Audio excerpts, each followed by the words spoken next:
Rebecca Carter's knees hit the frozen ground at the crossroads, her daughter's body limp in her arms. The baby wasn't dead, not yet, but the shallow breathing terrified her more than stillness would have. She pressed her cracked lips to Sarah's forehead, tasting the salt of her own tears mixed with trail dust, and whispered the only prayer she had left. Please, not her too. Before we continue with Rebecca's story of survival and unexpected redemption, I invite you to subscribe to this channel and stay with us until the very end. Comment below with the city you're watching from. I'd love to see how far this story travels. Now let's return to that frozen crossroads in Montana Territory. November 1887, where a widow's desperation met a cowboy's conscience. The wind didn't howl. It cut.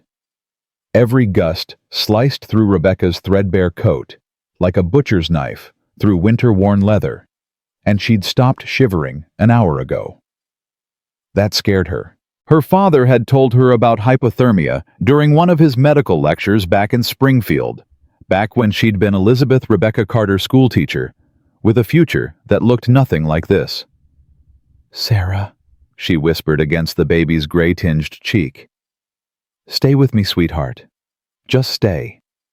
The baby didn't respond. Rebecca had been walking since dawn. Her boots had holes that let in snow with every step, turning her feet into blocks of ice wrapped in bloody rags. The weight in her arms, 7 months old and shrinking daily, had grown impossibly heavy.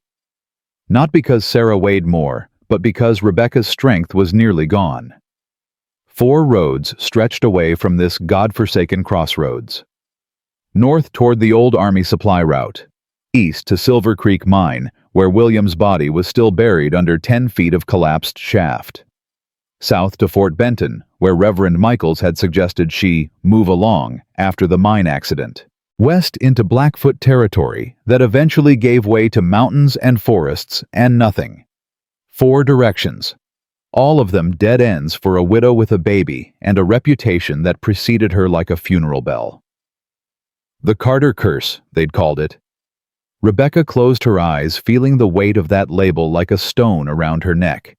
William had been careless in the mine, they said, distracted by a wife too pretty for her own good. The tunnel had collapsed because he'd been thinking about her instead of watching the support beams. 15 men had died, William among them, and somehow in the twisted logic of frontier justice that made it her fault.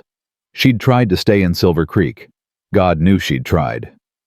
"I need work," she'd told Samuel Brooks at the general store. He'd looked at her with something between pity and fear. "Can't help you, Mrs. Carter. Folks are, well, they're superstitious. Bad luck follows you, they say." "I can teach," she'd offered desperately. "The children need—" The school board met.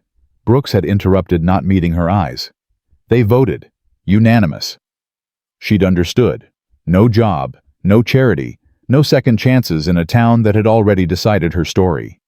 The boarding house had evicted her when she couldn't pay rent. The church had given her 3 days' worth of food and a suggestion that she seek opportunities elsewhere. Even Martha Whitmore, who'd been kind once, had crossed the street to avoid her. So she'd walked. For 3 months, she'd walked with Sarah strapped to her chest, begging for work in towns that all seemed to have heard the stories. The widow Carter. Bad luck incarnate. Keep your distance. The baby had been born on the road, delivered in an abandoned line shack with only Rebecca's medical knowledge learned from watching her father to guide her through it. She'd cut the cord with William's pocket knife, the one thing of his she'd kept. She'd wrapped Sarah in the last clean petticoat she owned, and had wept with equal parts joy and terror. A baby. Another mouth to feed in a world that wanted nothing to do with them. Now at this crossroads, Sarah's breathing had grown so shallow that Rebecca had to press her ear to the baby's chest to hear the heartbeat. Still there. Faint, but there. "I'm sorry," Rebecca whispered. "I'm so sorry, baby girl. I tried. I swear I tried." She'd failed. That was the truth of it. She'd failed as a wife, they'd said so.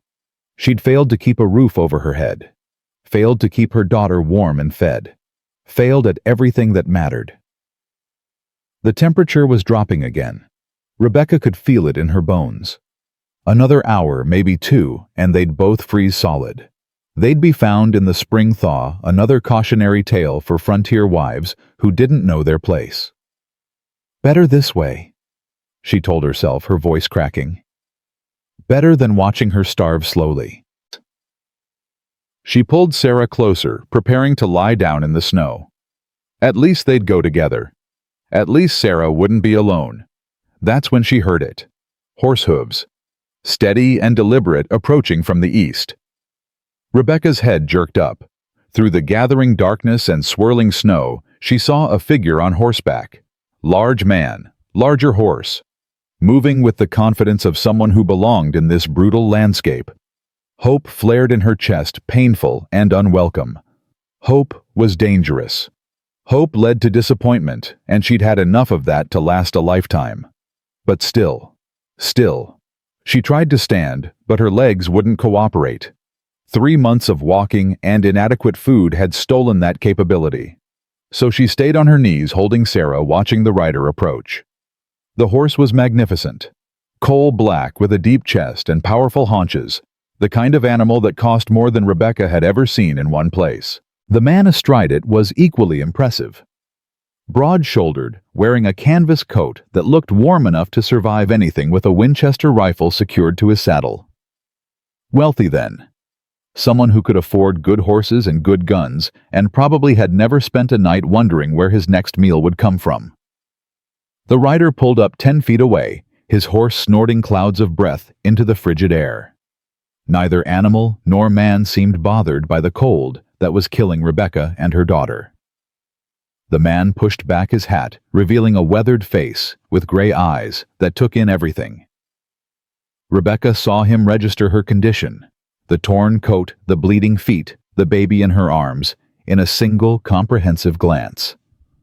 No pity showed on his face. She was grateful for that. Pity was useless. "You're a long way from anywhere," he said. His voice was rough like stone, grinding against iron, but not unkind. "Yes," Rebecca managed. Her own voice sounded like a stranger's, hoarse and broken. "That's a baby." "Yes." The man dismounted with the ease of someone who'd spent his life on horseback. Up close, Rebecca could see he was older than she'd first thought. Late 40s, maybe 50, with silver threading through his dark beard and lines around his eyes that spoke of years spent squinting into harsh sun. He crouched down in front of her, not touching, but close enough that she could smell leather and pine smoke on his coat. "She breathing?" he asked, nodding at Sarah. "Barely." "You—" Rebecca almost laughed at the question. Was she breathing? She supposed so, though she wasn't entirely sure why she was bothering. "For now," she said. The man studied her face for a long moment. Rebecca wondered what he saw. A woman who'd given up. A woman who'd failed. The infamous Widow Carter, bringing bad luck wherever she went. "What's your name?" he asked. The question surprised her. Most people didn't want to know her name. Easier to avoid someone you hadn't properly met. "Rebecca Carter," she said, because lying seemed pointless now. "And this is Sarah." She waited for recognition to dawn, for him to remember the stories and make an excuse to leave. Instead, he just nodded once, as if she'd confirmed something he'd already known. "James Sullivan," he said simply. Then, with no ceremony at all, "You can't stay here. You'll be dead in an hour." "I know. So will the baby." "I know that too." Sullivan's jaw tightened. "You giving up then? Just gonna sit here and let it happen?" Rebecca looked down at Sarah's tiny face, blue-tinged and still. "I don't have anywhere else to go." "Yes, you do." She looked up sharply, meeting his eyes. "What?" Sullivan stood brushing snow off his knees. "My ranch is 2 hours north. You and the baby can shelter there until this cold snap passes." Rebecca's heart clenched painfully. She'd heard offers like this before, charity wrapped in judgment help that came with strings attached, and sermons about sin and consequences. "I can't pay you," she said flatly. "Didn't ask you to." "I won't," She stopped trying to find the right words. "I won't be anyone's convenience." Sullivan's expression didn't change, but something flickered in his eyes. Respect, maybe, or understanding. "Wasn't offering that either," he said, his voice colder now. "I'm offering shelter, food, a warm place for that baby to sleep. Nothing more, nothing less." "Why?" Rebecca demanded, exhaustion making her bold. "You don't know me. You don't know what people say about me." "Don't need to know what people say," Sullivan replied. He turned toward his horse, checking the saddle.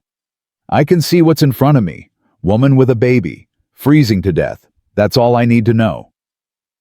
Rebecca wanted to argue, wanted to tell him about the curse, about the 15 men who died because of her, about every door that had closed in her face for 3 months.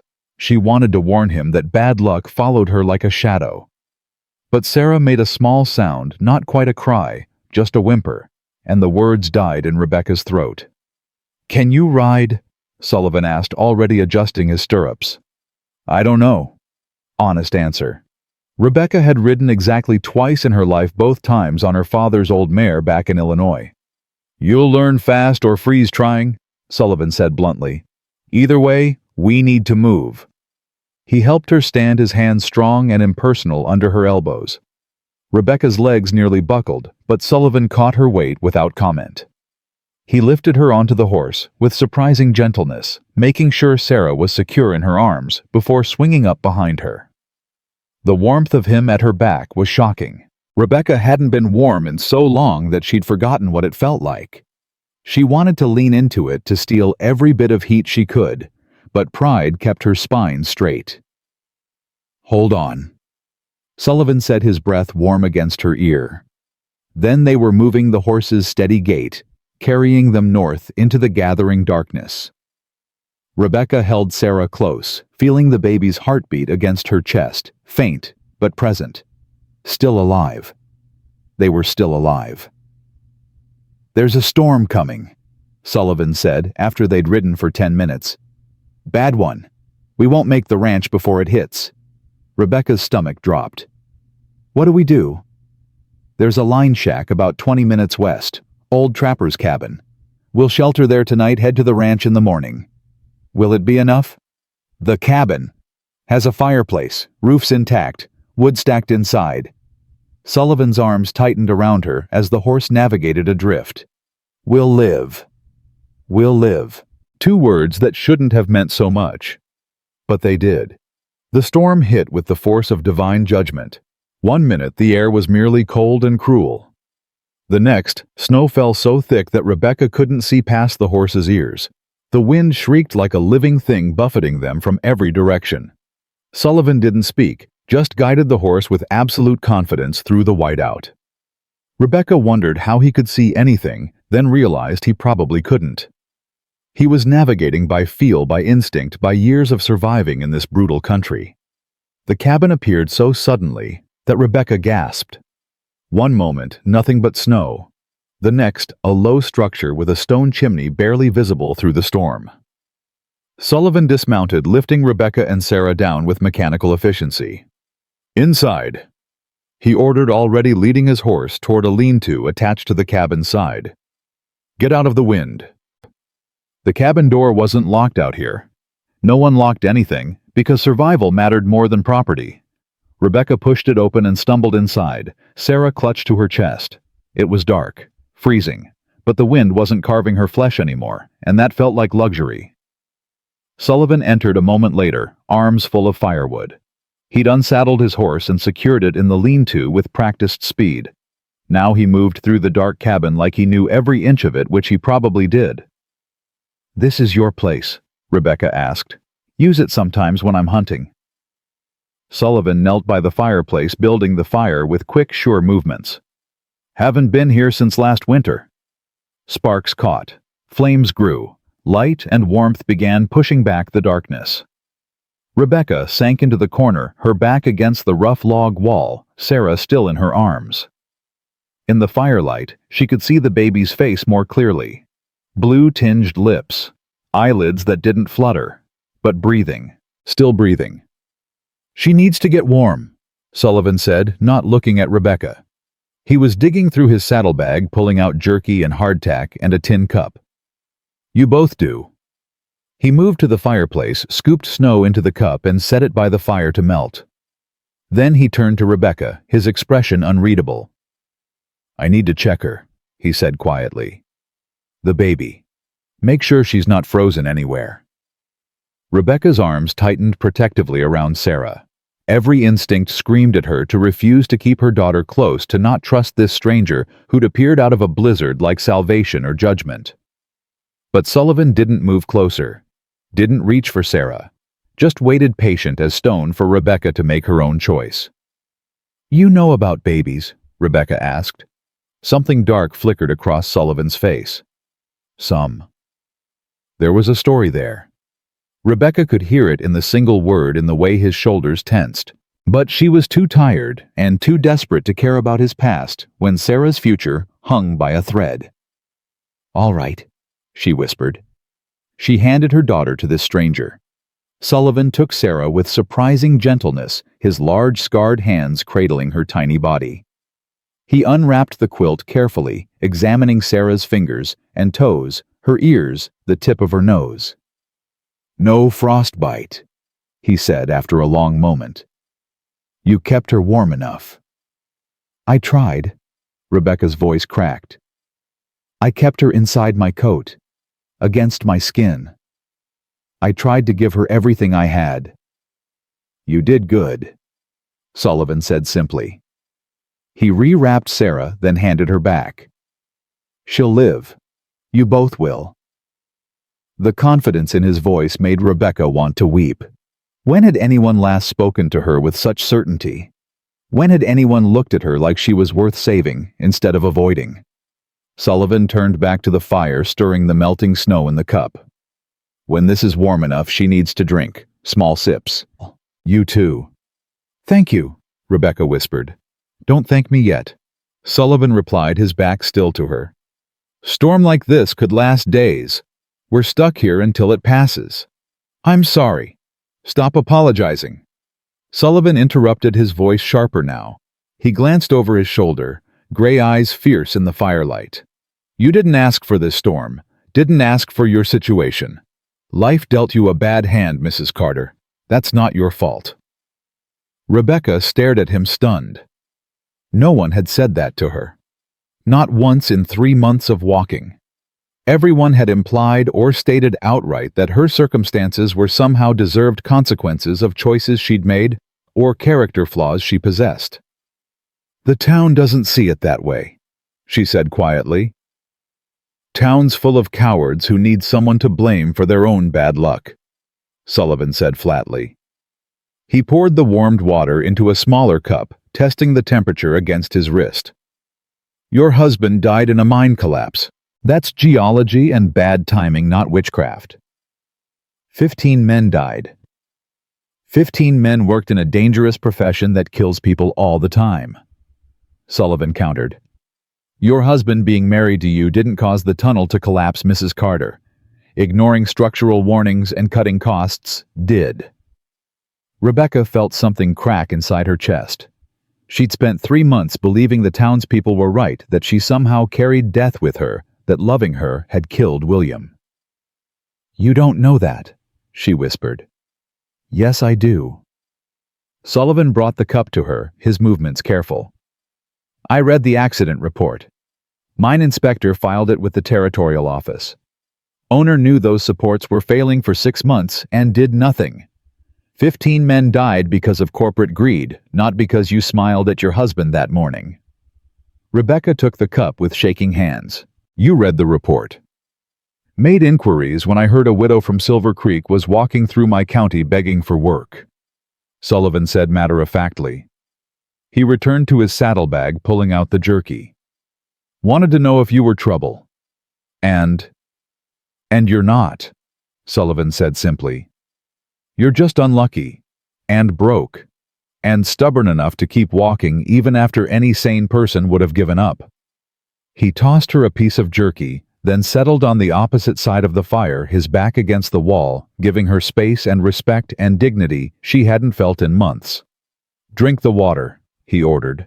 Small sips, then give some to the baby, then eat. You'll need your strength when this storm passes. Rebecca obeyed, too exhausted to argue. The water was warm and tasteless and felt like a miracle sliding down her raw throat. She dribbled a little into Sarah's mouth, and the baby reflexively swallowed. A good sign. The jerky was tough as leather and salty enough to make her thirsty again, but Rebecca forced herself to eat. Sullivan was right. She needed strength. "What happens after the storm?" she asked when she could speak again. "You come to my ranch," Sullivan replied, staring into the fire. "Stay until spring. I'll pay wages for housekeeping and cooking." "I'm not a charity case." "Didn't say you were," Sullivan interrupted. "I said I'll pay wages. I need help. You need work. That's called employment. Mrs. Carter, not charity." Rebecca studied him across the firelight.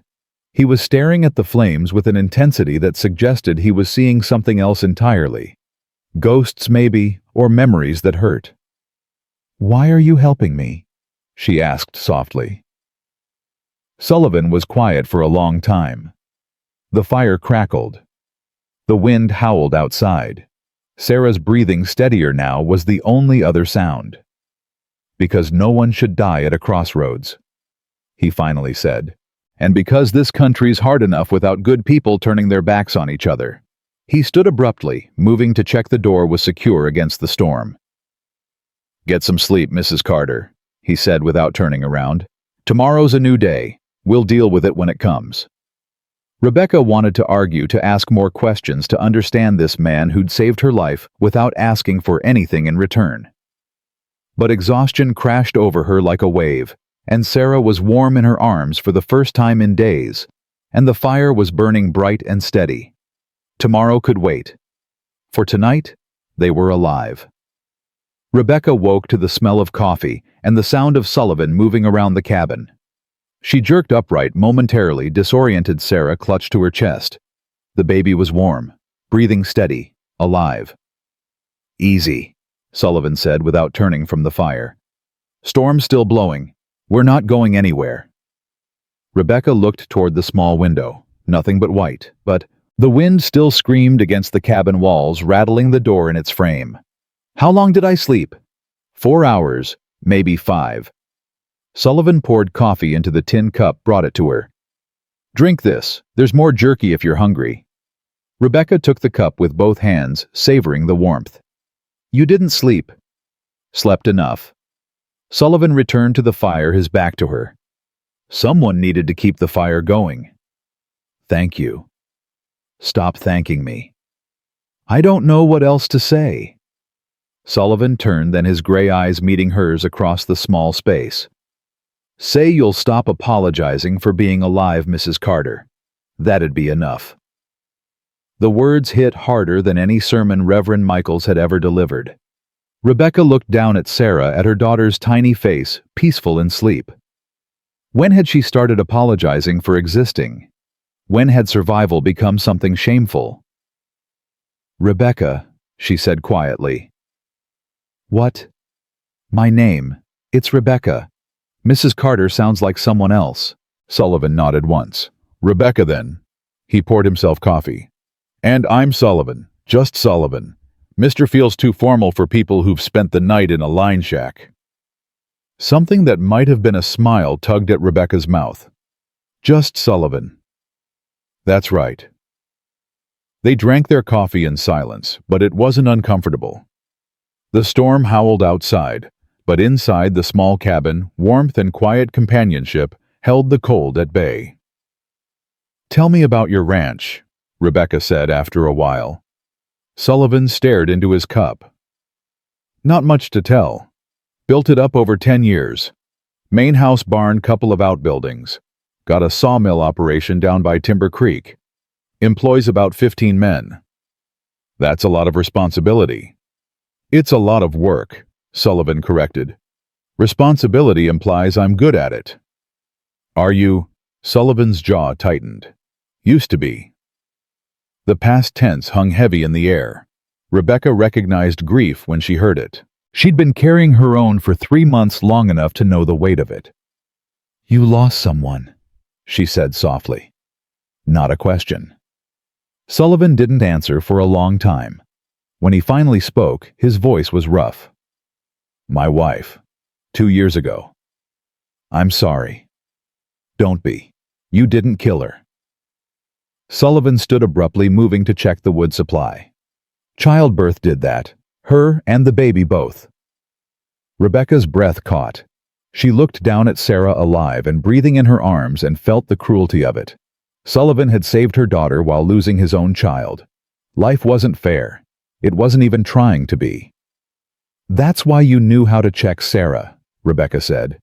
For frostbite, you knew what to look for. My wife taught me a lot of things before she died, Sullivan replied flatly. How to deliver a baby.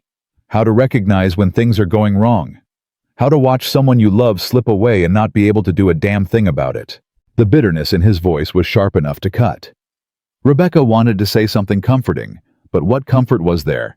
She knew better than anyone that platitudes were useless in the face of real loss. Her name was Elizabeth. Sullivan continued, still not looking at Rebecca. Smart as hell. Educated. Could have married anyone, but she chose me, a carpenter with soldier's pay and big ideas. He laughed, but there was no humor in it. Bet she regretted that choice at the end. I doubt that, Rebecca said firmly. If she loved you, she never regretted it. How would you know? Because I loved my husband, Rebecca replied. William wasn't perfect. He was reckless, sometimes distracted. But I never regretted marrying him. Not even after... Her voice broke. Not even after everyone said it was my fault he died. Sullivan turned, then his expression fierce. It wasn't your fault. I know that now, Rebecca said quietly. Because you told me about the mine report. But for 3 months I believed them. I thought maybe I was cursed. Maybe loving me killed him. That's bullshit. Yes, Rebecca agreed. It is. Just like it's bullshit for you to think Elizabeth regretted choosing you. They stared at each other across the cabin, two people who'd lost everything, recognizing something familiar in each other's eyes. Not pity. Understanding. The coffee's getting cold, Sullivan said, finally breaking the moment. Then we'd better drink it. The storm lasted 2 days.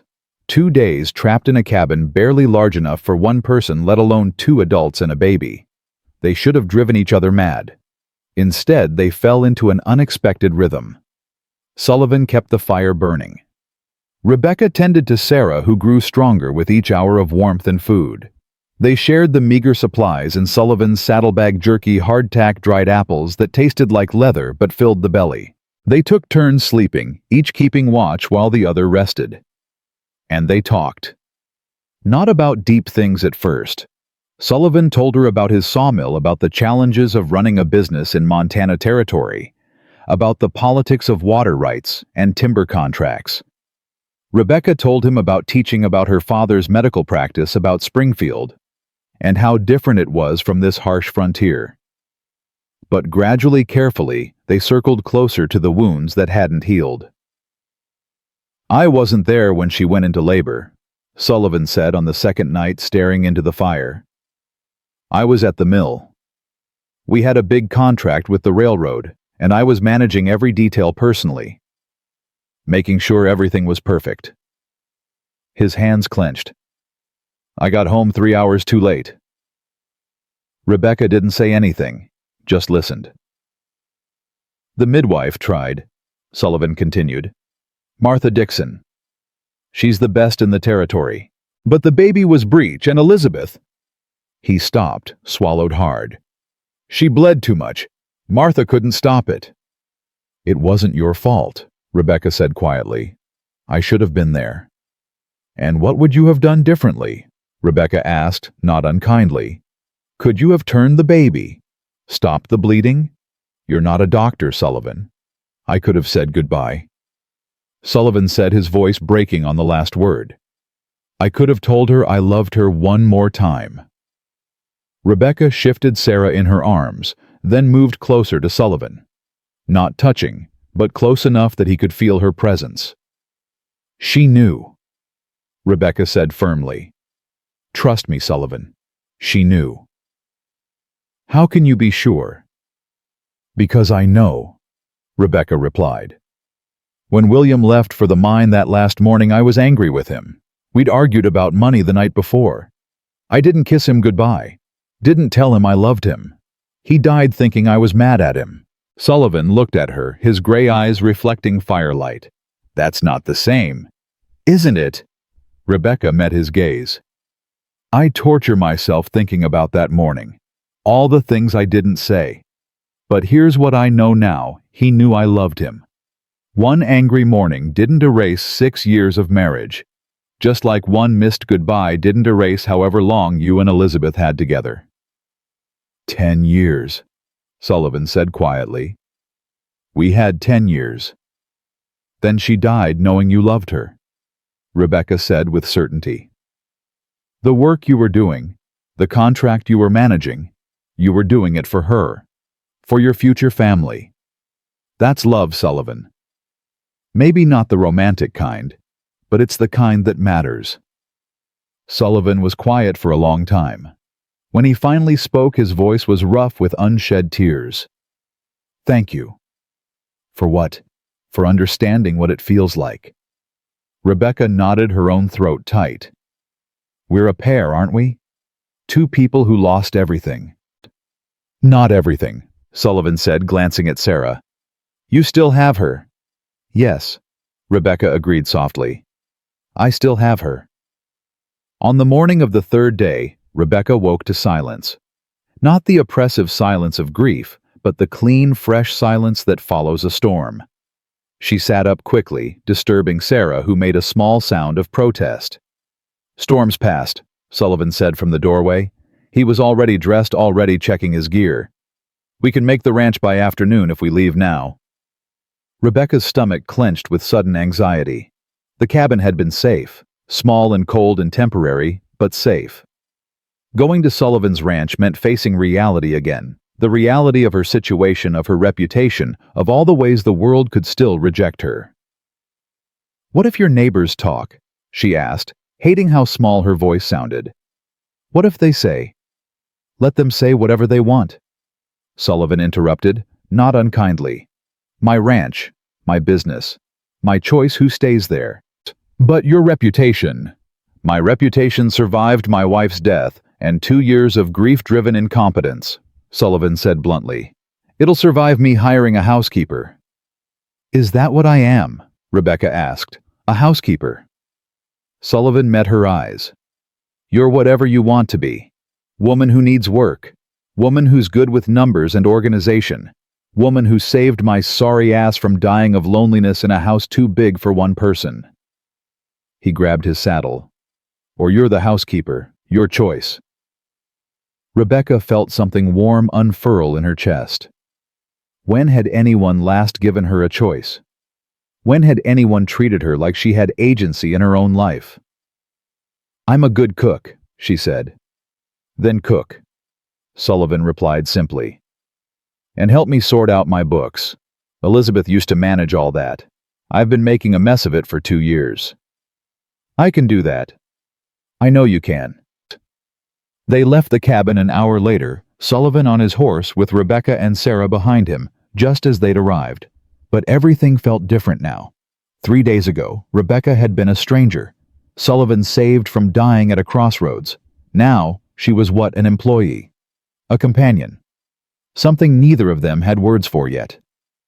The ride to Sullivan's ranch took 4 hours through fresh snow that came up to the horse's chest. Sarah slept most of the way warm and secure between Rebecca and Sullivan.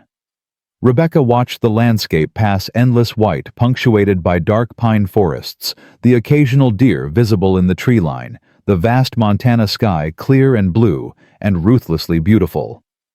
There, Sullivan said as they crested a rise. Rebecca looked down into the valley and felt her breath catch. Sullivan's ranch wasn't the rough homestead she'd been expecting. The main house was substantial 2 stories of solid pine logs with a covered porch smoke curling from a stone chimney. A large barn stood nearby, along with several outbuildings that looked well-maintained and prosperous. You built all this? Rebecca asked. Most of it, Sullivan replied. After the war, I had carpenter's skills and not much else. Started with a small cabin and just kept building. They rode down into the valley, and with each step, Rebecca felt her anxiety growing. This was real now. She was actually going to live here, work here, depend on this man's generosity and goodwill. What if she couldn't do the job? What if he changed his mind? What if— "Stop it," Sullivan said quietly. "Stop what?" "Whatever you're thinking that's making you hold your breath," Sullivan replied. "You'll be fine. Sarah will be fine. I don't go back on my word." Rebecca exhaled slowly. "How did you know I was—" "You got real stiff in the saddle," Sullivan said. "And you're holding Sarah tight enough to wake her. Relax, Rebecca. This is the easy part." They reached the house, and Sullivan dismounted, helping Rebecca down with the same impersonal efficiency he'd shown at the line shack. But when Rebecca stumbled, her legs still weak from 3 months of walking, Sullivan caught her elbow and held on until she was steady. "Inside," he ordered gently. "I'll see to the horse." Rebecca climbed the porch steps, Sarah in her arms, and pushed open the front door. The interior made her want to weep. It was warm, clean, furnished with handmade furniture that showed real craftsmanship. A stone fireplace dominated one wall, a banked fire already burning low. Bookshelves lined another wall filled with volumes Rebecca recognized. Shakespeare, Milton medical texts, even some dime novels. But it was the small details that broke her heart. 2 china plates on a shelf, one well-used, one dusty and untouched. A woman's shawl hanging on a peg by the door, left exactly where Elizabeth must have placed it 2 years ago. A rocking chair positioned by the fireplace angled perfectly to catch the afternoon light. This wasn't a house. It was a shrine to a dead woman. Rebecca moved carefully through the space, Sarah drowsy in her arms. She found a small bedroom off the main room, Elizabeth's sewing room, based on the basket of fabric and thread, still sitting in the corner. "That's yours," Sullivan said from behind her, making her jump. "If you want it. I cleared out most of Elizabeth's things last year, but the sewing supplies are still there. Figured you might have use for them." Rebecca turned to face him. "Sullivan, I can't—" "Can't what?" "I can't live in your wife's space," Rebecca said helplessly. "I can't sleep in her room, use her things. It feels wrong." Sullivan's expression was unreadable. "Elizabeth's gone, Rebecca. She's not coming back to use that sewing room or those supplies. And I can't bring myself to throw them away, but I also can't stand to look at them gathering dust." Ding! He met her eyes. "Use them. Give them purpose again. That's not disrespecting her memory. That's honoring it." Rebecca wanted to argue, but she couldn't find the words. Sullivan was right. Elizabeth was gone, and Rebecca and Sarah needed a place to sleep. "All right," she said quietly. "Thank you." "Stop thanking me," Sullivan replied automatically. Then softer. "Get settled. I'll make us some food." Rebecca spent the next hour making the small room habitable. She changed Sarah's clothes. The baby had outgrown everything she owned, but Sullivan produced a box of infant clothes without comment, things that must have been intended for his child. Rebecca blinked back tears as she dressed Sarah in a soft cotton gown meant for another baby who never got to wear it. When she emerged from the bedroom, Sullivan had food on the table. Real food. Bread that was only slightly stale. Beans that had been properly cooked. Even some dried beef that looked edible. "It's not much," Sullivan said, setting plates on the table. "I'm not much of a cook." "It's perfect," Rebecca replied honestly. They ate in silence, the comfortable kind they'd developed in the line shack. Sullivan kept glancing at Sarah, who was awake now, looking around the room with wide eyes. "She's getting stronger," he observed. "Yes," Rebecca agreed. "Thanks to you." "Thanks to you," Sullivan corrected. "You kept her alive for 3 months. I just gave you both a place to warm up." Rebecca set down her fork. "Why are you doing this, Sullivan? Really?" Sullivan was quiet for a long moment, staring at his plate. When he finally spoke, his voice was low. Because I know what it's like to be alone in a big house. To wake up every morning and remember that someone you loved is gone. To keep going through the motions because stopping means accepting it's real. He looked up, meeting Rebecca's eyes. And because when you were kneeling in that snow holding your daughter, you didn't beg. You didn't make excuses. You just accepted that you'd tried your best and it hadn't been enough. That's... He stopped, searching for words. That's honest. That's brave. And I respect that more than you know. Rebecca felt tears sting her eyes. I wasn't brave. I was giving up. No, Sullivan said firmly. Giving up is walking away from your kid. Giving up is abandoning her at some church door and running. You stayed with Sarah right to the end. That's not giving up. That's love. The tears spilled over, then hot and fast. Rebecca covered her face with her hands, trying to muffle the sobs. She'd been so strong for so long, 3 months of walking, of rejection, of keeping Sarah alive through sheer stubborn will. Now, in the warmth and safety of Sullivan's house, the dam finally broke. Sullivan didn't try to comfort her with words. He just waited, patient as stone, until the crying subsided. Then he handed her a clean cloth. Better? He asked. Rebecca wiped her eyes, feeling raw and exposed and somehow cleaner. Yes, thank you. Good. Sullivan stood collecting the plates. Now let's talk about work. The sudden shift to practical matters was jarring but welcome. Rebecca straightened in her chair. What do you need? Everything, Sullivan said bluntly. House is clean enough, but I've been eating like a bachelor for 2 years. Cooking, laundry, mending, I've been doing the bare minimum. And my books are a disaster. Elizabeth handled all the accounting. I've been winging it since she died. I can do all of that, Rebecca said quickly. I helped my father with his medical practice accounts for years.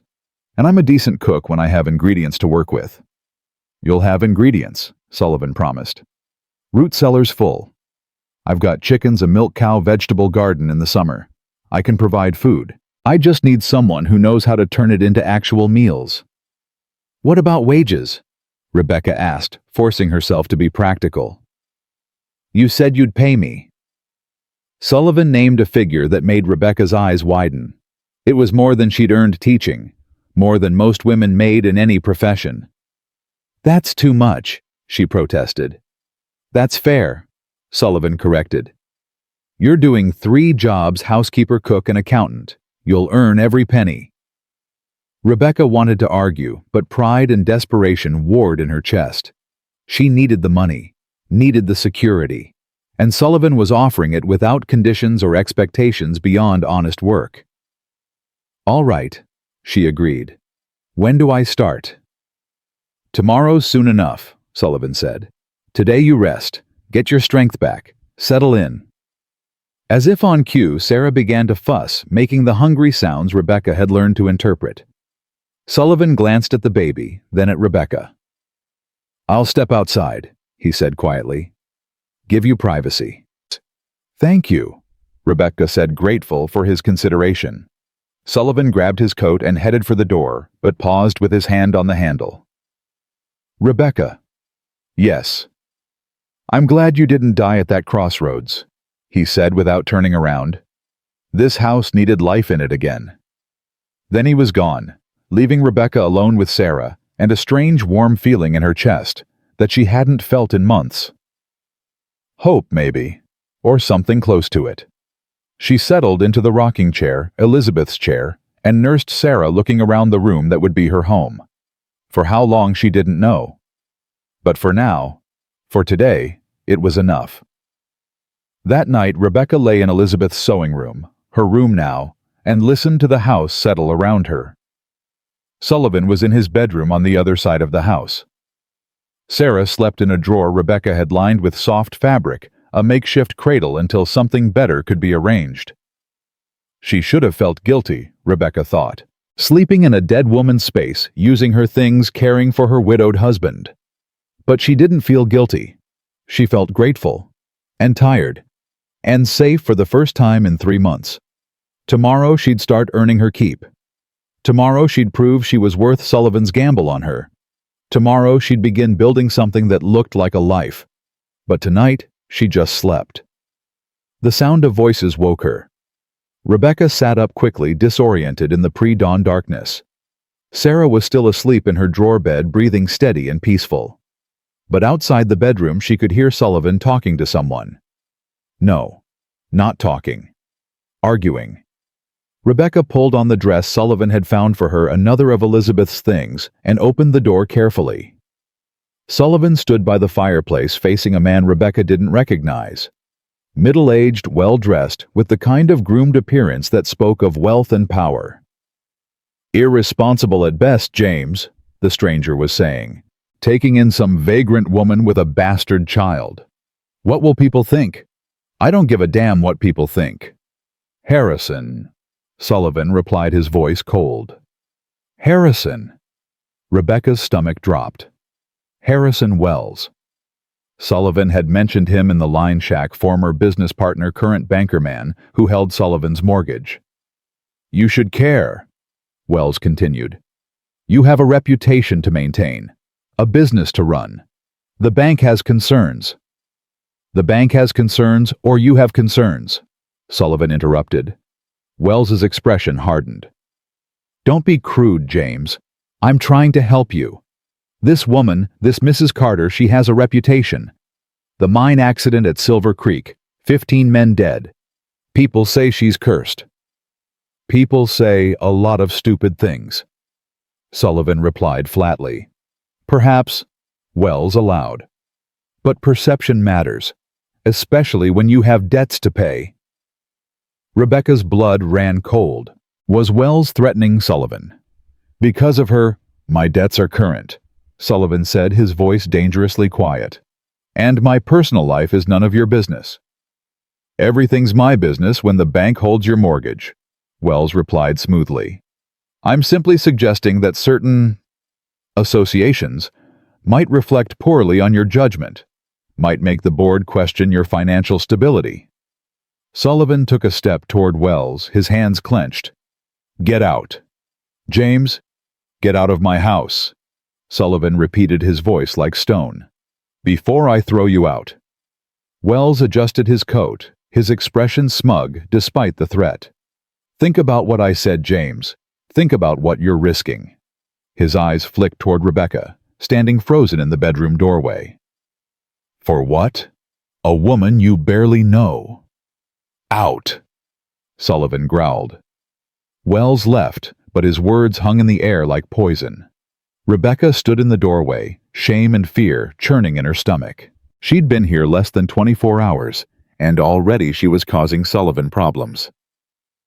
"I should go," she said quietly. Sullivan spun toward her, his expression fierce. "No." "But he said a lot of things," Sullivan interrupted. "Most of them bullshit designed to manipulate me. You're not going anywhere, Rebecca." "He threatened you," Rebecca said, her voice shaking. "Because of me. Because of my reputation. I can't let you lose your ranch." "He didn't threaten me," Sullivan corrected. "He tried to. There's a difference. And Harrison Wells has been trying to get his hands on my land for 2 years. He doesn't care about your reputation or mine. He cares about water rights and timber contracts and the fact that I won't sell to him." But nothing," Sullivan said firmly. "You're staying. We have a deal. I don't break deals." Rebecca wanted to argue, but the determination in Sullivan's eyes stopped her. He meant it, every word. "Why?" she asked helplessly. "Why risk so much for someone you barely know?" Sullivan was quiet for a long moment. When he spoke, his voice was softer. "Because Elizabeth would have done the same thing. She would have brought you home, fed you, given you work. She had that kind of heart." He paused. "And because maybe helping you is a way of making up for all the times I wasn't there when she needed me." The raw honesty in his words made Rebecca's chest ache. Sullivan wasn't just helping her. He was trying to heal himself. They were both broken people trying to build something whole from their shattered pieces. "All right," Rebecca said quietly. "I'll stay. But Sullivan—" "Yeah. We're going to fix your books," Rebecca said with sudden determination. "And we're going to make sure Harrison Wells has no leverage over you. No legal leverage anyway. A ghost of a smile touched Sullivan's mouth. You think you can do that? I know I can. Rebecca replied with more confidence than she felt. My father taught me accounting, and my mother taught me that you don't let bullies win. Your mother sounds like she was a smart woman. She was, Rebecca agreed. And she would have liked you. Sullivan nodded once, accepting the compliment. Get some rest. Tomorrow we start fixing things. But Rebecca couldn't sleep. She lay in bed staring at the ceiling, thinking about Harrison Wells and his threats, thinking about Sullivan's mortgage and the power Wells held over him, thinking about all the ways she could help or all the ways she could make things worse. Sarah stirred in her makeshift bed, making small sounds. Rebecca lifted her daughter, holding her close, breathing in the baby powder smell that meant home and hope and responsibility. We're going to be all right, she whispered to Sarah. We're going to help him. We're going to make ourselves useful. We're going to earn our place here. Sarah made a soft cooing sound as if she understood and agreed. Rebecca held her daughter and watched the dawn light creep through the window and made herself a promise. She would not be a burden.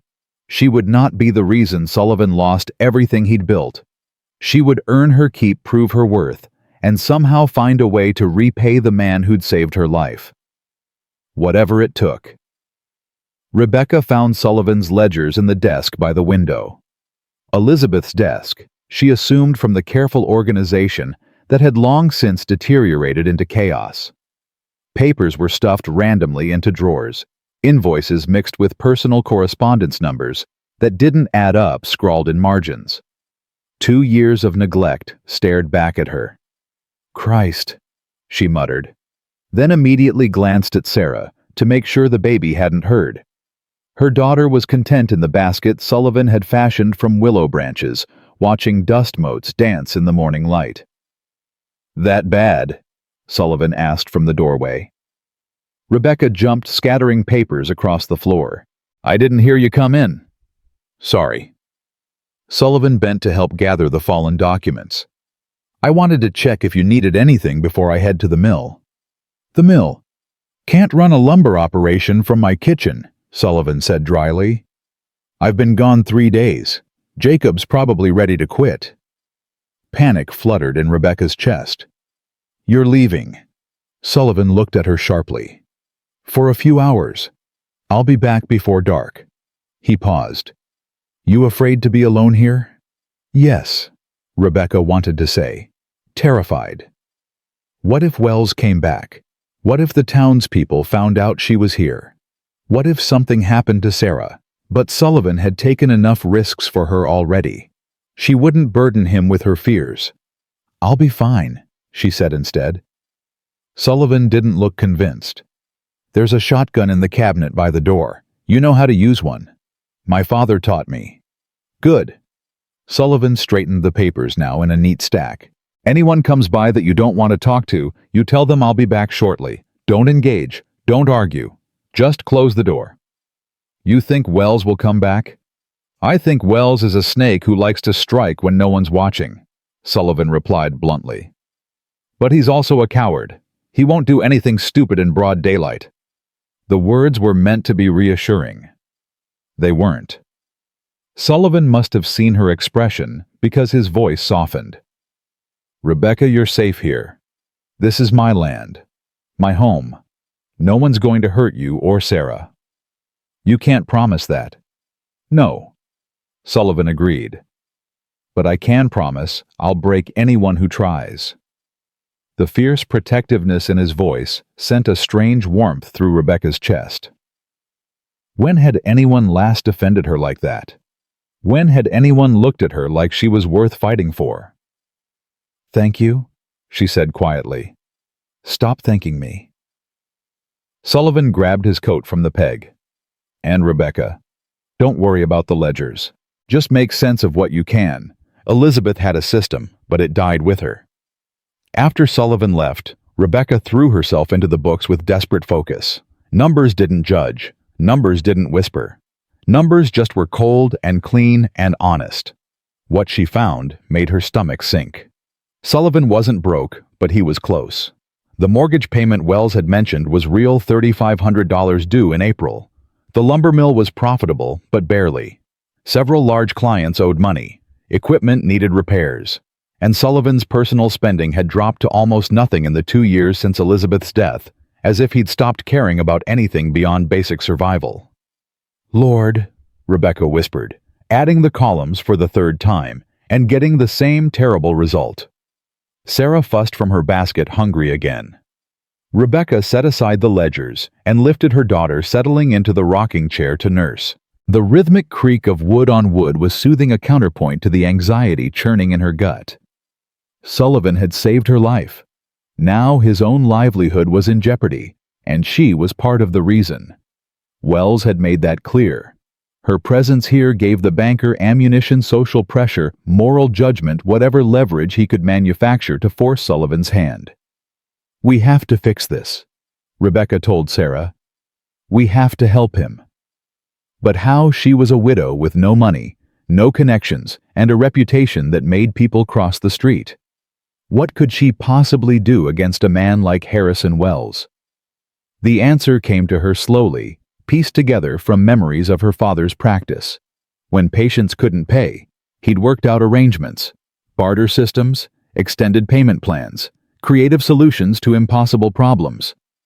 Maybe Sullivan's clients couldn't pay immediately, but that didn't mean they couldn't pay at all. Rebecca returned to the desk with renewed energy, Sarah now drowsy in her basket. She sorted invoices by date and amount, creating lists of who owed what. The largest debt, $800, belonged to someone named Richardson. The next largest was $600 to the railroad company. Together, those two payments would cover more than a third of the mortgage. She was drafting collection letters when hoofbeats sounded outside. Rebecca's heart lurched. She moved to the window, careful to stay out of sight. 3 riders, 2 men and a woman, all dressed in town clothes. The woman dismounted first, moving with the confidence of someone who expected doors to open for her.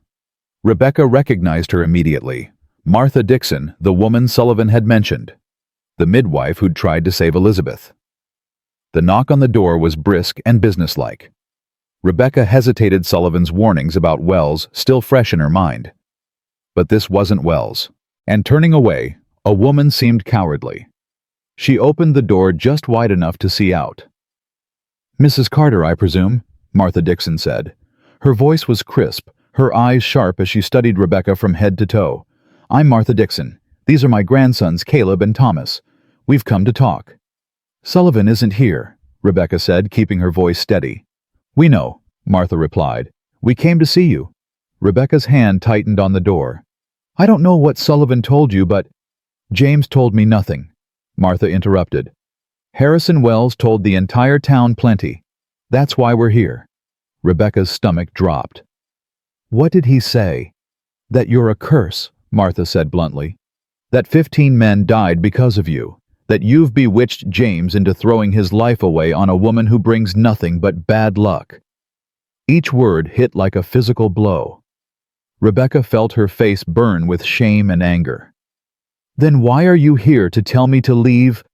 "No," Martha said firmly. "I'm here to tell you that Harrison Wells is a liar, and I have proof." Rebecca blinked. "What?" "Let us in, child," Martha said, her voice softening slightly. "It's cold out here, and what I have to say shouldn't be said where the wind can carry it." Rebecca stepped back, opening the door wider. Martha entered first, her grandsons following. Caleb was young, maybe 25, with a lawyer's careful eyes. Thomas was older, broader, with the look of a man who'd done hard labor. "You have a baby," Martha said, spotting Sarah in her basket. "My daughter Sarah." Martha moved to the basket, studying Sarah with a professional eye. "She looks healthy, gaining weight. You're nursing her?" "Yes." "Good." Martha straightened. "Now, let's talk about why Wells is spreading lies about you." Rebecca's heart hammered. "They're not lies. The mine did collapse. My husband did die. 15 men. Died because the mine owner ignored safety regulations for 6 months." Caleb interrupted, pulling papers from his satchel. I pulled the territorial inspector's report. The support beams were cracked. The ventilation was inadequate. The foreman had filed 3 complaints before the accident, all ignored. Rebecca stared at the papers he held. Sullivan mentioned a report, but I didn't believe it, Martha finished. Most people don't want to believe the truth when it's easier to blame a pretty widow. She sat down uninvited, fixing Rebecca with a stern look. I was there the day Elizabeth died. I did everything I could. But the baby was breech and she tore internally. I couldn't stop the bleeding. Rebecca sank into a chair, her legs suddenly weak. Sullivan said you tried. I did more than try. Martha said, her voice rough. I've delivered 300 babies in this territory. I know what I'm doing. But sometimes medicine isn't enough. She paused. Just like sometimes being a good wife isn't enough to keep your husband alive in a collapsing mine. The parallel was obvious. 2 women both blamed for deaths they couldn't prevent. Why are you telling me this? Rebecca asked. Because Harrison Wells is using you as a weapon against James, Martha said bluntly. He wants this land, the water rights, the timber contracts, everything James built, and he's decided that destroying James's reputation is easier than competing fairly. How do I stop him? You don't, Thomas said, speaking for the first time. His voice was deep and certain. We do. Together. Caleb spread more papers on the table. Wells has been operating outside legal boundaries for years, bribing the county assessor to devalue Sullivan's property, delaying payments from clients to create cash flow problems, even threatening other businesses that trade with Sullivan. Rebecca stared at the evidence. This is illegal. Most of it exists in gray areas, Caleb admitted. But if we can prove a pattern of harassment and economic manipulation, we might be able to force the bank board to rein him in. The bank board is afraid of Wells, Martha said. But they're more afraid of scandal. If this becomes public, if people know Wells is using his position to settle personal grudges, they'll remove him to protect their own reputations. Rebecca's mind raced. What do you need from me? Keep doing what you're doing, Martha replied. Fix James's books. Make this house a home again. Show the town that you're not some curse but a woman trying to survive. She paused. And let us handle Wells. Why would you help me? Rebecca asked. You don't know me.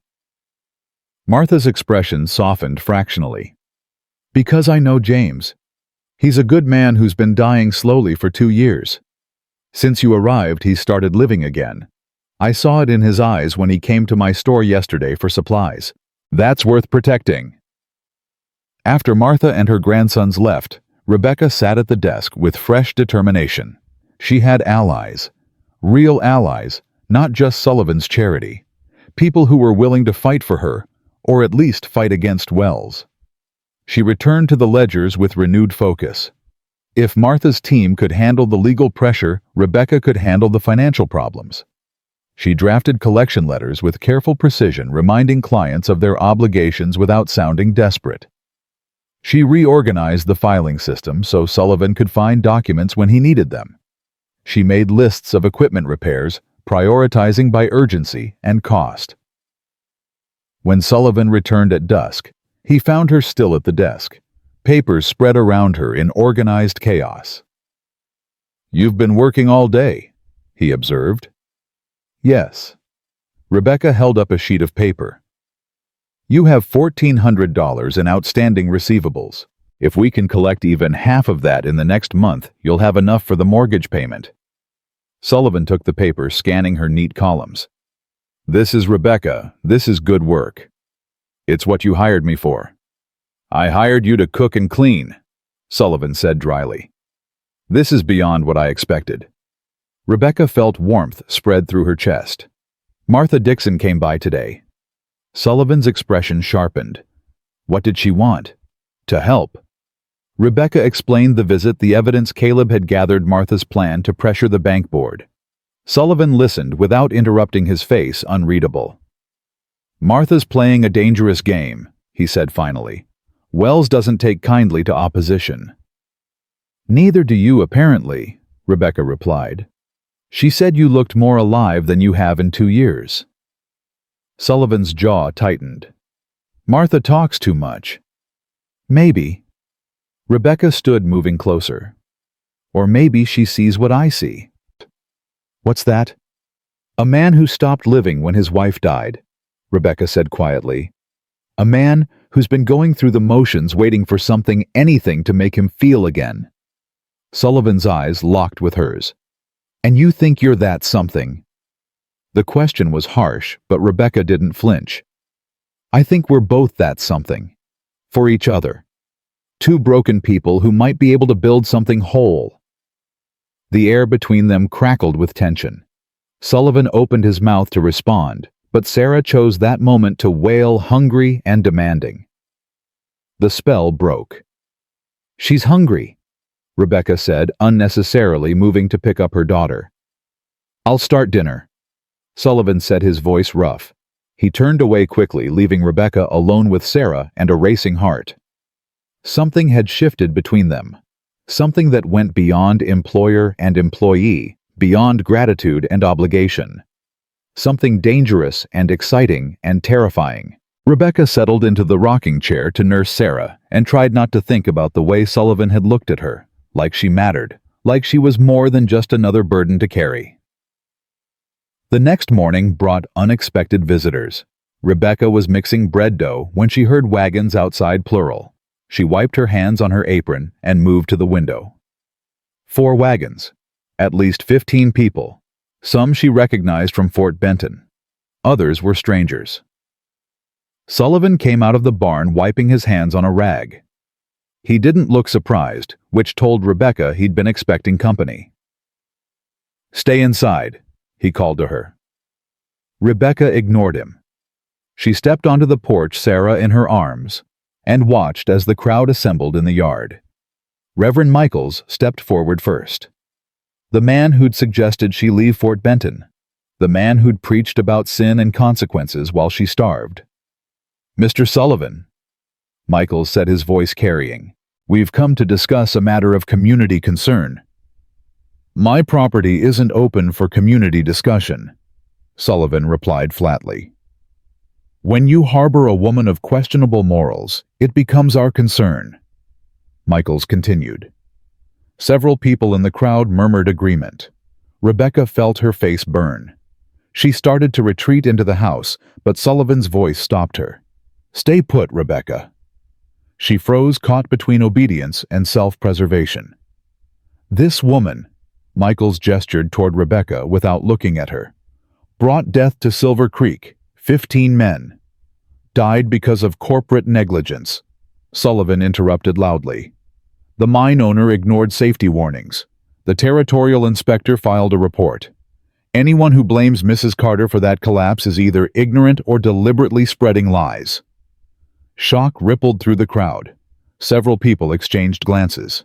The inspector's report is a matter of public record, Caleb Dixon called out, stepping forward from the back of the crowd. Rebecca hadn't seen him arrive. I have copies for anyone who wants to read it. The mine owner was cited for multiple violations. Mrs. Carter had nothing to do with the collapse. But the talk, someone started, is just that. Talk. Martha Dixon said, appearing beside Caleb. Started and spread by people with their own agendas. Harrison Wells has been very vocal about Mrs. Carter's supposed curse. Ask yourselves why a banker cares so much about one widow. The crowd shifted uncomfortably. Wells wasn't universally loved. His lending practices were harsh, his foreclosures ruthless. I'll tell you why, Sullivan said, his voice cutting through the murmurs. Because he wants my land, and he'll use any excuse to undermine me, including attacking a defenseless woman. She's hardly defenseless, Reverend Michaels said primly. She has you. Yes, she does, Sullivan agreed. I gave Mrs. Carter employment. Honest work for honest wages. If that offends your moral sensibilities, Reverend, I suggest you take it up with your God, not with my business decisions. This isn't just business, another voice called out. You're a single man. She's a single woman. She's a widow with a child who was starving. Sullivan interrupted, his voice hard as iron. I gave her shelter because it was the right thing to do. The Christian thing, if you prefer. Now, if you're all finished judging us, I have work to do. He turned his back on the crowd, a deliberate dismissal.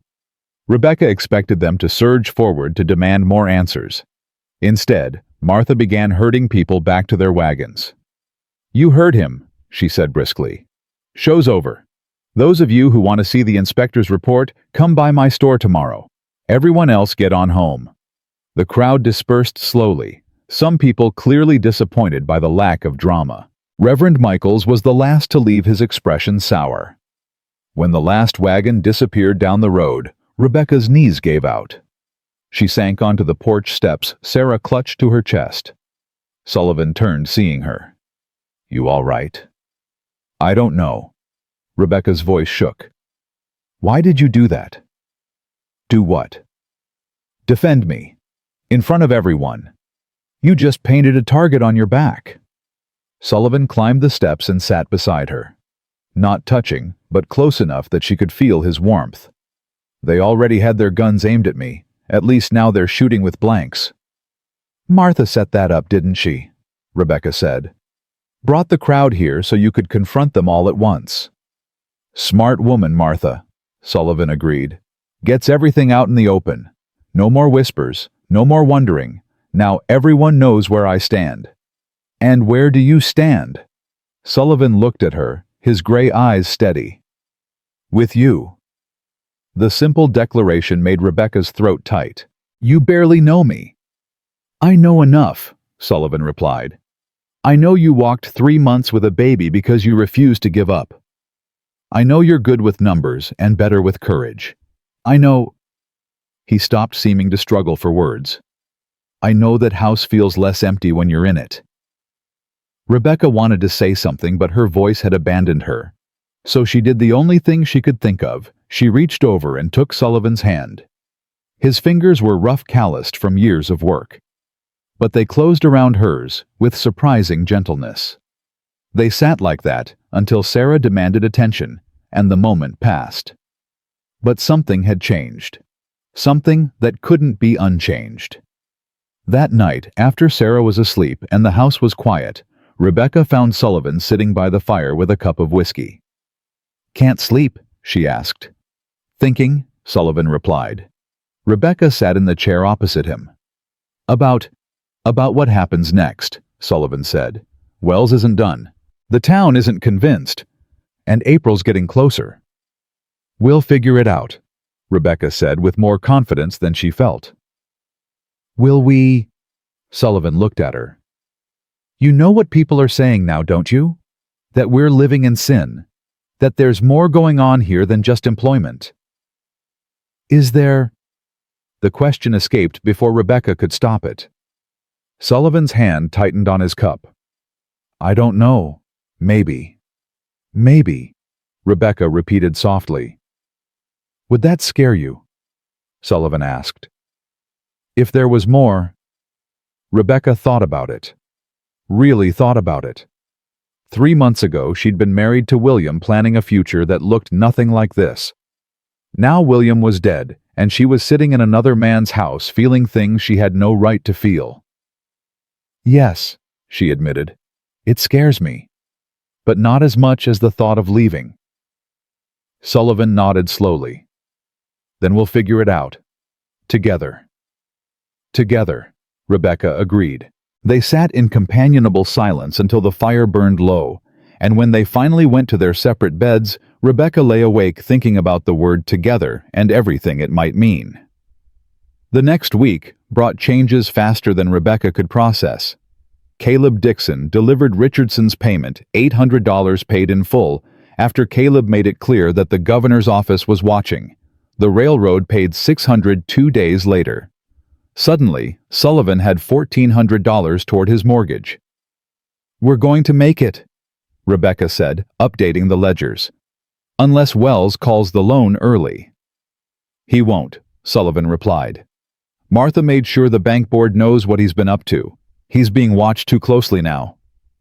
But Rebecca couldn't shake the feeling that Wells wasn't finished. Men like him didn't give up easily. Her instinct proved correct 3 days later when Sullivan received a letter from the bank. Not a foreclosure notice, worse. An invitation to a special board meeting to discuss ongoing concerns about the Sullivan timber account.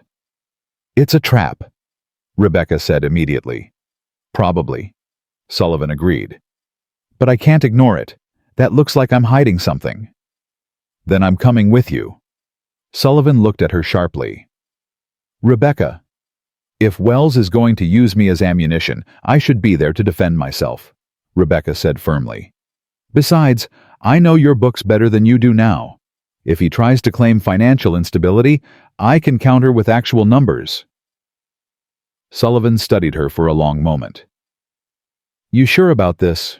"No," Rebecca admitted. "But I'm doing it anyway." The bank meeting was set for the following Monday. Rebecca spent the weekend preparing organizing documents, rehearsing arguments, trying not to think about facing Harrison Wells in person. Sunday morning, she dressed in one of Elizabeth's better dresses that she'd altered to fit.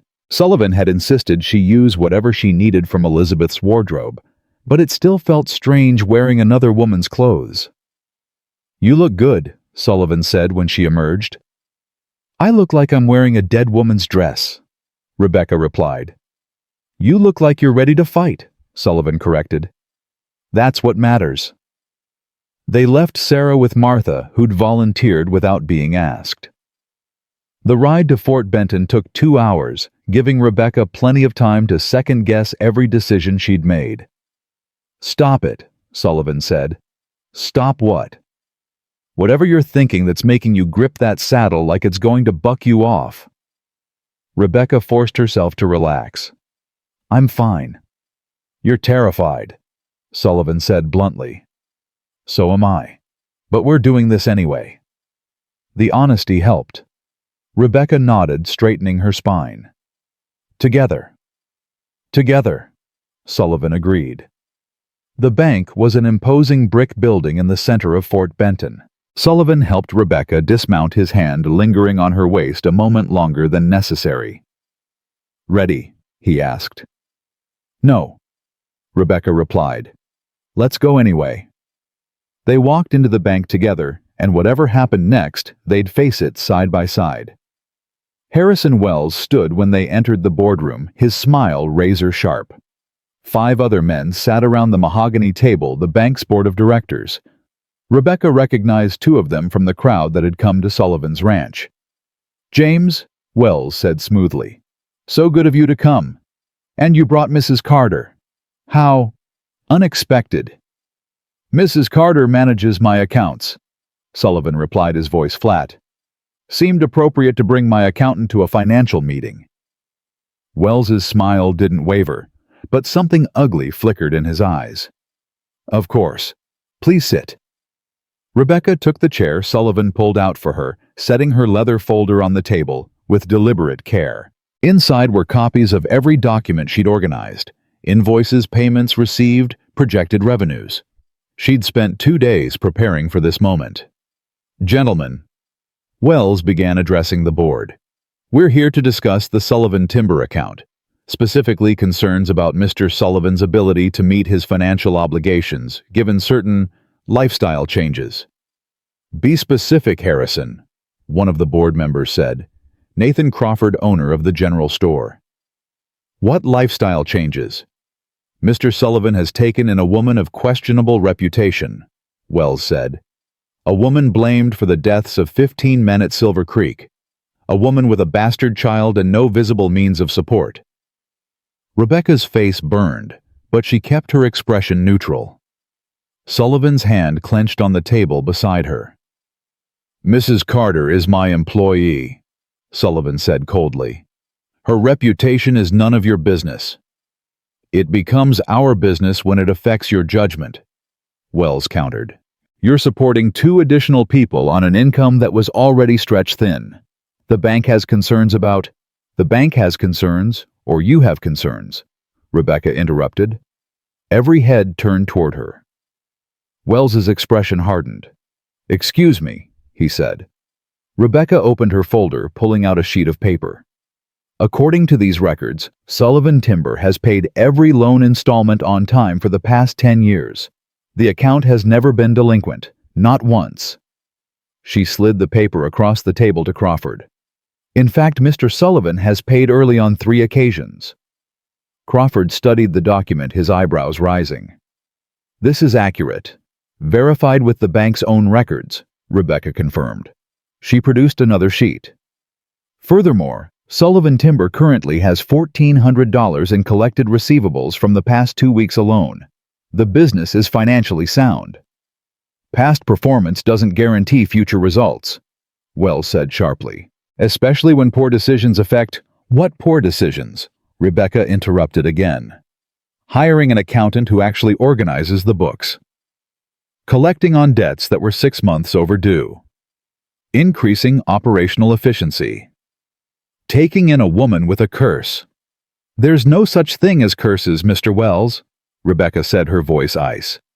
There are only tragedies, and the people who exploit them. The Silver Creek mine collapsed because the owner ignored safety regulations. The Territorial Inspector's report confirms it. She produced yet another document. I have copies for anyone who'd like to read the actual facts instead of gossip. Wells's face flushed dark red. You're out of line, Mrs. Carter. No, Crawford said slowly, still reading Rebecca's documents. I think she's very much in line. These are impressive records, James. Your accounts haven't been this organized since— He stopped, clearly thinking of Elizabeth. Since my wife died, Sullivan finished. Yes, Mrs. Carter has been invaluable in restoring order to my business affairs. Another board member, an older man named Thomas Hendricks, leaned forward. Harrison, you called this meeting claiming financial instability. I don't see evidence of that here. The evidence is his judgment, Wells insisted. Taking in this woman shows poor decision-making. What's next? Will he start giving away timber, extending credit to anyone with a sob story? I give credit based on business relationships and payment history, Sullivan said. Just like I always have. My personal life doesn't affect my business practices. Your personal life is living under your roof, Wells shot back. An unmarried man and an unmarried woman. Who works for me, Sullivan interrupted. As my employee, with separate quarters.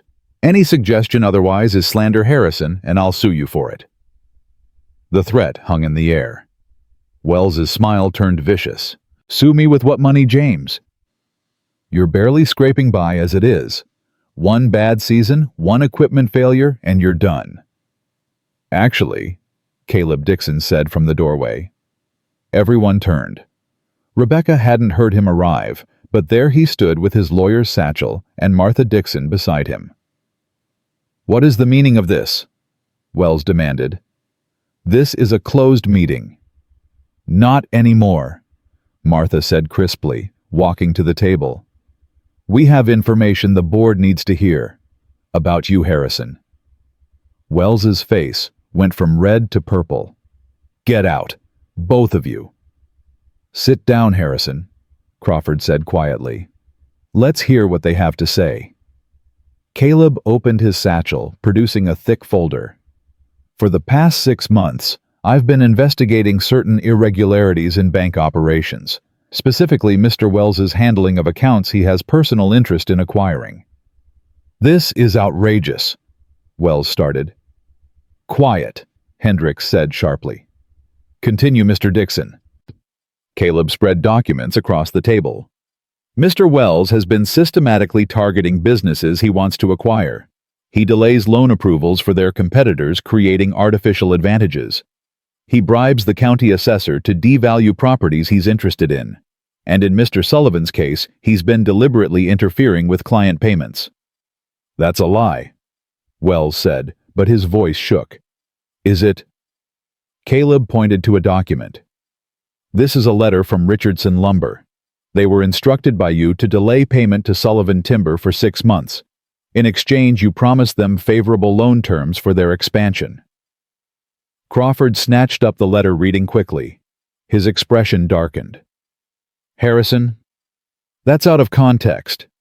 Here's more context, Martha interjected. 3 other businesses Wells has foreclosed on in the past 2 years, all of them coincidentally competing with businesses Wells had financial interests in, all of them driven to insolvency through similar tactics. The board members passed documents between them, their expressions growing increasingly grim. Rebecca watched Wells's carefully constructed facade crumble. This is a conspiracy, Wells said desperately. They're all working together to undermine me because I dared to question Sullivan's judgment. You questioned my judgment because I wouldn't sell you my land, Sullivan said flatly. You've wanted my water rights for years. This isn't about Mrs. Carter or my finances. It's about you using your position to steal what you can't buy fairly. Prove it, Wells challenged. Sullivan reached into his own pocket, pulling out a folded letter.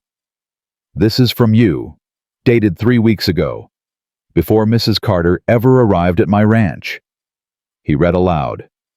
Your continued refusal of my offer demonstrates poor judgment. I will acquire your property one way or another. Everything you value can be taken from you. The room went silent. That's a threat, Harrison, Crawford said quietly. A written threat to use your position as bank chairman to force a foreclosure. Wells's mouth worked soundlessly. Then he lunged across the table, grabbing for the letter. Sullivan jerked it back, and Wells's momentum carried him into Crawford, knocking the older man from his chair. Chaos erupted. Hendricks shouted for order. Caleb moved to help Crawford. Martha stepped in front of Rebecca protectively.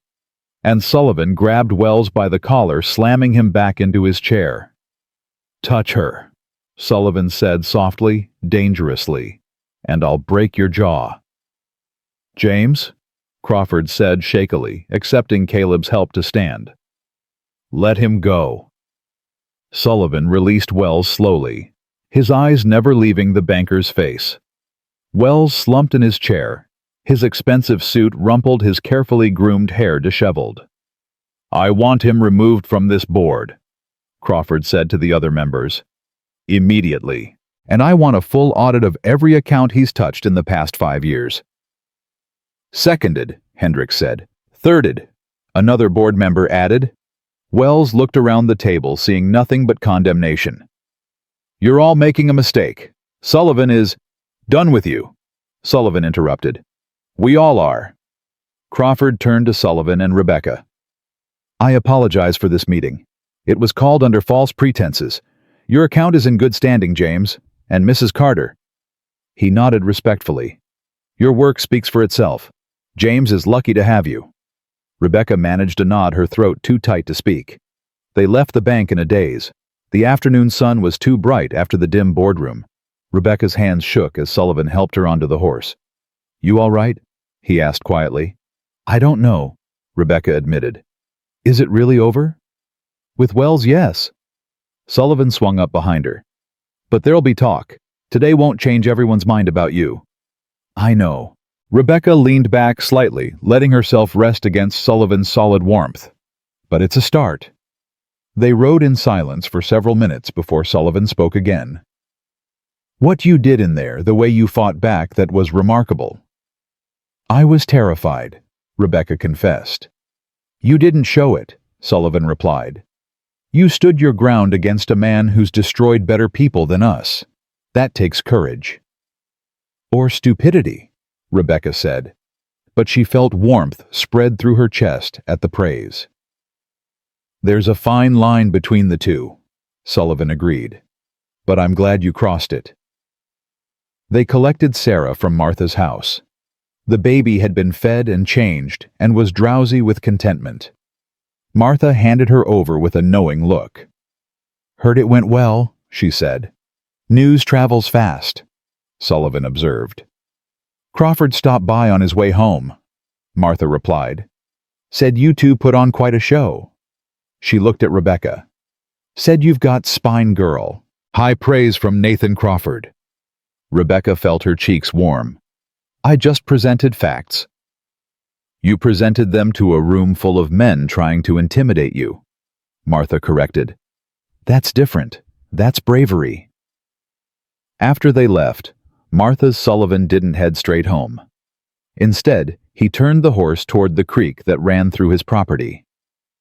Where are we going? Rebecca asked. Somewhere quiet, Sullivan replied. We need to talk. Rebecca's stomach clenched. Those words never meant anything good. But she stayed silent as Sullivan guided the horse to a clearing by the water. He dismounted, helped her down, and spread his coat on the ground for her to sit. This feels ominous, Rebecca said, settling with Sarah in her lap.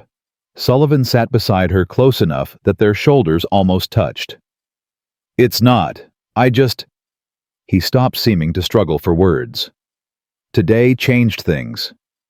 How? You stood up for me, Sullivan said. For my business. For both of us. You didn't have to do that. You could have stayed silent, let me handle Wells. You gave me a chance when no one else would, Rebecca replied. Of course I stood up for you. It's more than that, Sullivan insisted. He turned to face her fully. Rebecca, I need you to understand something. What started as charity as me helping someone in need, it's not that anymore. Rebecca's heart hammered. What is it? Sullivan reached out slowly, giving her time to pull away. When she didn't, he cupped her face with one scarred hand. It's me falling for a woman I never expected to meet. A woman who's strong and smart and doesn't quit even when she should. A woman who makes my house feel like a home again. Rebecca couldn't breathe. Sullivan. James. He corrected softly. Call me James. James. Rebecca whispered. I'm still married. In my heart, I mean. William's only been gone 8 months. James finished. I know. Elizabeth's been gone 2 years, and some days it feels like yesterday. But Rebecca, grief doesn't have a timeline, and neither does healing. What are you saying? James's thumb brushed her cheekbone. I'm saying I want more than just employer and employee. I'm saying when I look at you, I see a future I thought died with Elizabeth. I'm saying... He took a breath. I'm asking if you'd consider staying, not just until spring, permanently. As what? Rebecca asked, though she thought she knew. As my wife, James said plainly. If you'll have me. The words hung in the air between them. Sarah made a small sound, reaching for James's beard with curious fingers. He smiled, letting the baby grab a handful. You're asking me to marry you, Rebecca said slowly, needing to hear it confirmed. Yes. You barely know me. I know enough, James replied. I know you're brave and honest. I know you love your daughter enough to walk through hell for her.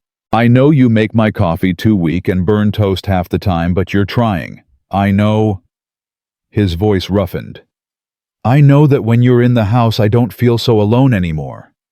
Rebecca felt tears prick her eyes. James, I come with complications. A baby who's not yours. A reputation that will follow me everywhere. People who'll always whisper. Let them whisper, James interrupted. I don't care what they say. I care about you, about Sarah, about building something real with both of you. What about Elizabeth? Rebecca asked quietly. Won't people say I'm replacing her? You're not replacing her, James said firmly. You're different. Elizabeth was gentle and refined. You're fierce and practical. She loved poetry. You love numbers. He smiled slightly. She never would have stood up to Wells the way you did today. She would have been scared. I was scared, Rebecca admitted. But you did it anyway, James replied. That's the difference. Rebecca looked down at Sarah, at her daughter's innocent face. Then she looked at James, this man who'd saved them both, who'd given them not just shelter, but dignity and purpose, and now something that looked like love. I need time, she said. Not long. Just I need to think about this. Make sure I'm choosing for the right reasons." James nodded, dropping his hand from her face. "Take all the time you need. The offer stands." They rode home in silence, but it wasn't uncomfortable. Rebecca's mind churned with possibilities and fears and hopes she hadn't let herself feel in months. Marriage. To James Sullivan. A future that extended beyond mere survival into something resembling happiness. Could she do it? Could she let herself love again after losing William? Could she be what James needed, what Sarah needed? The questions followed her through dinner, preparations through bathing, Sarah through the quiet evening hours, when James read by the fire, and Rebecca mended clothes with Elizabeth's sewing supplies. "James," she said finally, as the fire burned low. He looked up from his book. "Yeah, ask me again." James set the book aside slowly. "Ask you what?" "What you asked by the creek," Rebecca said. "Ask me again." James stood crossing to kneel in front of her chair. He took her hand in both of his. "Rebecca Carter, will you marry me? Will you let me be a father to Sarah? Will you build a life here with me?"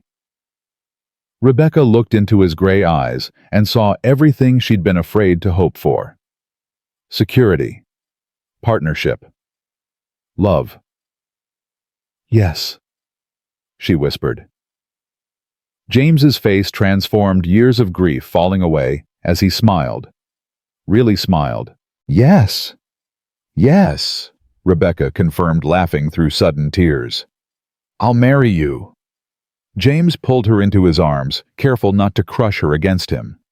Rebecca buried her face in his shoulder, breathing in the smell of pine smoke and leather that meant safety and home. "Thank you," James murmured against her hair. "For what?" "For giving me a reason to stop just surviving," James replied. "For reminding me what it feels like to live." They held each other as the fire died to embers, two broken people finding wholeness in shared brokenness. The next morning brought reality crashing back. Rebecca woke to shouting outside. She grabbed her robe and rushed to the main room, finding James already at the window, his rifle in hand. "Stay back," he ordered. Rebecca ignored him, moving to see what was happening. 3 men on horseback in the yard. Not townspeople. Rough-looking men with guns on their hips and hard faces. "Wells's men," James said grimly. "I was wondering when they'd show up." "What do they want? To scare us? Maybe worse." James checked his rifle. "Wells doesn't take losing well." "You can't go out there alone." "I'm not planning to," James interrupted. He moved to the back door, fired a single shot into the air. Within minutes, answering shots echoed from the bunkhouse where James's mill workers lived. 6 men emerged armed and moving toward the main house. The men in the yard saw them coming and suddenly looked less confident. One of them called out, "Wells says you'll regret today, Sullivan." "Tell Wells he can deliver his threats himself," James shouted back. "If he's got the spine for it." The men wheeled their horses and rode off. James's workers spread out, keeping watch while James returned inside. "That was too easy," Rebecca said. "I know," James agreed. "They'll be back. Wells always escalates." "Then we need to be ready." Rebecca moved to the desk, pulling out paper. "I'm writing to the territorial marshal. What Wells did interfering with business, bribing officials, that's federal crimes." "The marshal's office is in Helena," James said. 3 days' ride. They won't come for something like this." "They will if I include evidence of Wells's other crimes," Rebecca replied, already writing. "Caleb has documentation. The board has testimonies. This isn't just about us anymore, James. Wells has hurt other people. The marshal needs to know." James watched her write with something like awe. "You're something else, you know that—" "I'm practical," Rebecca corrected. "And I'm tired of men like Wells destroying good people because they can." The letter went out that afternoon with one of James's workers. Whether the marshal would respond was anyone's guess, but at least they'd tried. That night, James taught Rebecca how to load and fire the rifle properly. Not just the basics her father had shown her, but combat shooting, fast, reloading shooting from cover, hitting moving targets. "I don't want you helpless if something happens when I'm not here," James explained. "I'm never helpless," Rebecca replied, sighting down the barrel. "Just sometimes outgunned." She fired. The bottle she'd been aiming at exploded. James whistled low.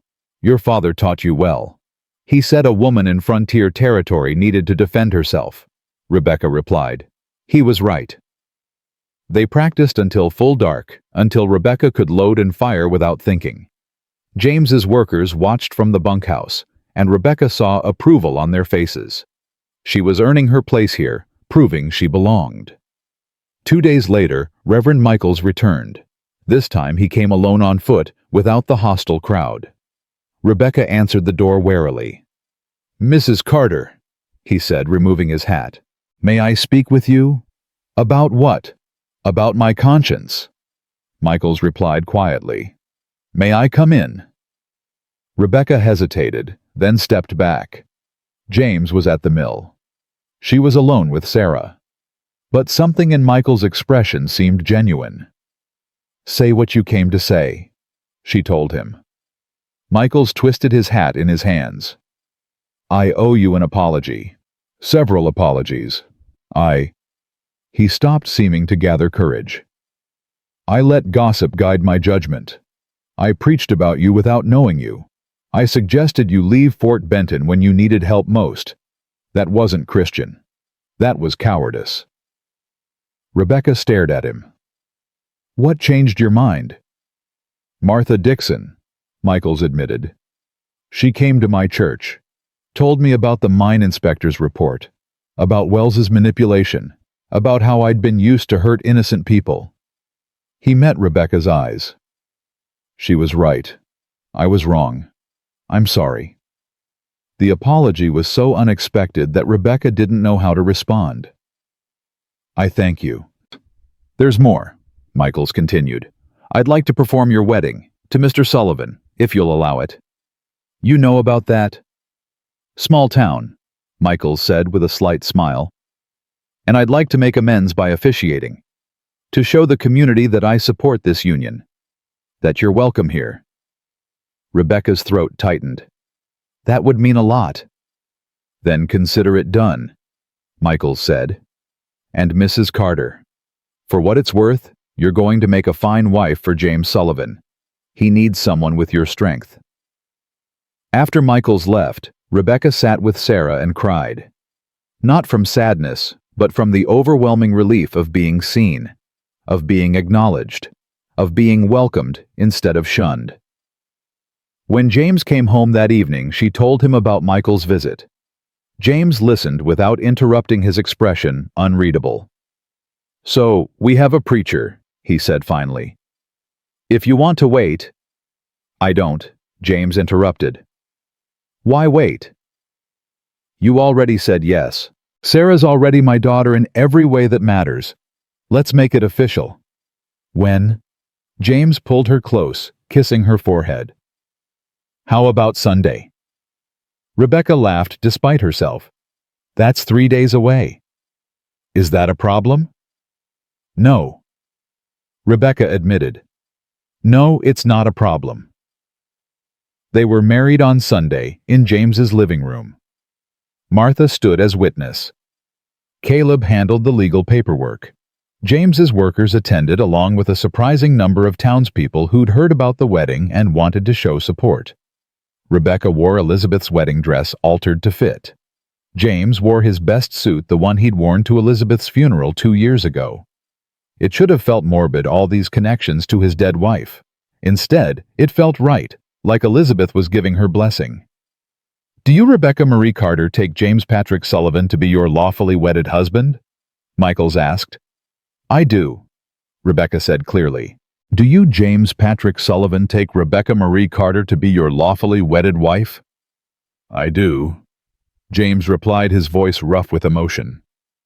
"Then by the power vested in me by Montana Territory and Almighty God, I pronounce you husband and wife," Michaels said. "James, you may kiss your bride." James cupped Rebecca's face in both hands and kissed her. Not gently, but with 2 years of loneliness and hope, finally released. Rebecca kissed him back, tasting salt his tears, or hers, she couldn't tell. When they finally broke apart, the room erupted in applause. Martha was crying openly. Caleb grinned. Even James's rough workers were smiling. "Welcome to the family, Mrs. Sullivan," Martha said, embracing Rebecca. Mrs. Sullivan. The name felt strange and right all at once. That night after the guests had left and Sarah was asleep, James led Rebecca to his bedroom, their bedroom now. "I won't push," he said quietly. "If you need time." Rebecca silenced him with a kiss. "I don't need time. I need you." What happened next was awkward and tender, and nothing like Rebecca's wedding night with William. But it was theirs. A new beginning built on understanding and respect and love that had grown from the ashes of tragedy. Afterward, lying in James's arms, Rebecca felt something she hadn't felt in months. Peace. "Thank you," she whispered. "For what?" "For seeing me at that crossroads," Rebecca replied. "For not riding past." James tightened his arms around her. "Best decision I ever made. Even with all the trouble I brought?" "Especially with all the trouble," James said. "You made me remember who I was, who I wanted to be. That's worth any amount of trouble." Rebecca smiled against his chest. "I love you, James Sullivan." "I love you too, Rebecca Sullivan," James replied. "Now sleep. Tomorrow we start building our life together." Rebecca closed her eyes, and for the first time since William's death, slept without nightmares. Rebecca woke to an empty bed. Panic seized her before she heard voices in the kitchen, James talking low to someone, the scrape of chairs, the smell of coffee. She pulled on her robe and padded barefoot to the doorway. The territorial marshal sat at their table. James looked up, his expression grim. "Rebecca, this is Marshal Coleman. He came from Helena." Coleman stood, removing his hat. He was older, maybe 60, with iron-gray hair and eyes that had seen too much. "Mrs. Sullivan, sorry to intrude so early." "You came because of my letter," Rebecca said, her heart hammering. "Partly," Coleman agreed. "Mostly came because 3 other complaints about Harrison Wells crossed my desk in the same week. Yours was just the most detailed." He gestured to the papers spread across the table. "You keep good records, ma'am." Rebecca moved closer, seeing Caleb's documentation mixed with her own accounting. "Is it enough?" "To arrest Wells, yes," Coleman said. "To convict him, maybe. Depends on if anyone's willing to testify." "I will," Rebecca said immediately. "So will I," James added. "And me," Caleb Dixon said from the doorway. Rebecca hadn't heard him arrive either. Martha stood behind him, her face set with determination. "We all will," Martha declared. "Everyone Wells has hurt. Everyone he's threatened. It's time someone stopped him." Coleman nodded slowly. "All right then. I'll need formal statements from all of you. And I'll need witnesses to his threats." "I have them," Caleb said, stepping forward with his satchel. "Documented threats. Bribes. Evidence of fraud going back 4 years." The marshal spent the next 3 hours taking statements. Rebecca told him everything: the crossroads, Sullivan's rescue, Wells's visit, the bank meeting, the men who'd come to their property with threats. James corroborated her story, adding details about Wells's attempts to acquire his land over the years. When Martha spoke, her voice shook with rage. That man used his position to foreclose on widows and families who couldn't fight back. Used fear and shame to destroy good people. Someone needed to stop him years ago. "Why didn't anyone come forward before?" Coleman asked. "Because people were afraid," Martha replied bluntly. "Wells controls money. Money controls everything out here. People need loans for seed, for equipment, for homes. They were scared he'd ruin them." "And now," Coleman pressed. Martha looked at Rebecca. "Now they see someone who stood up to him and survived. That gives others courage." By noon, Coleman had everything he needed. He stood gathering his papers. "I'll arrest Wells today. There'll be a trial in Helena next month. You'll all need to testify."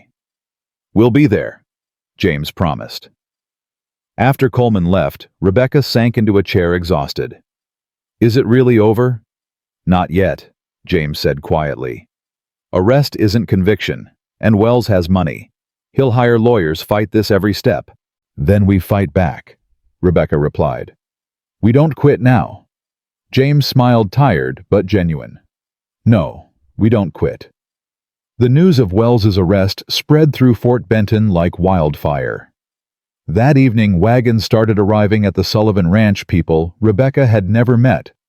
People who'd been hurt by Wells, people who wanted to thank her for speaking up. "You gave us hope," a woman named Sarah Jennings said, clutching Rebecca's hands. "My husband's store went under because Wells delayed our loan approval. We lost everything. But now, maybe we'll get justice." "I just told the truth," Rebecca said, uncomfortable with the praise. "The truth was enough," Sarah replied. Person after person came with similar stories. Wells had destroyed businesses, foreclosed on homes, used his position to settle personal grudges. Rebecca had opened a door, and now everyone was walking through it. "You started something," James said that night as they prepared for bed. "I didn't mean to," Rebecca admitted. "I just wanted to help you." "And in helping me, you helped them," James replied. He pulled her close.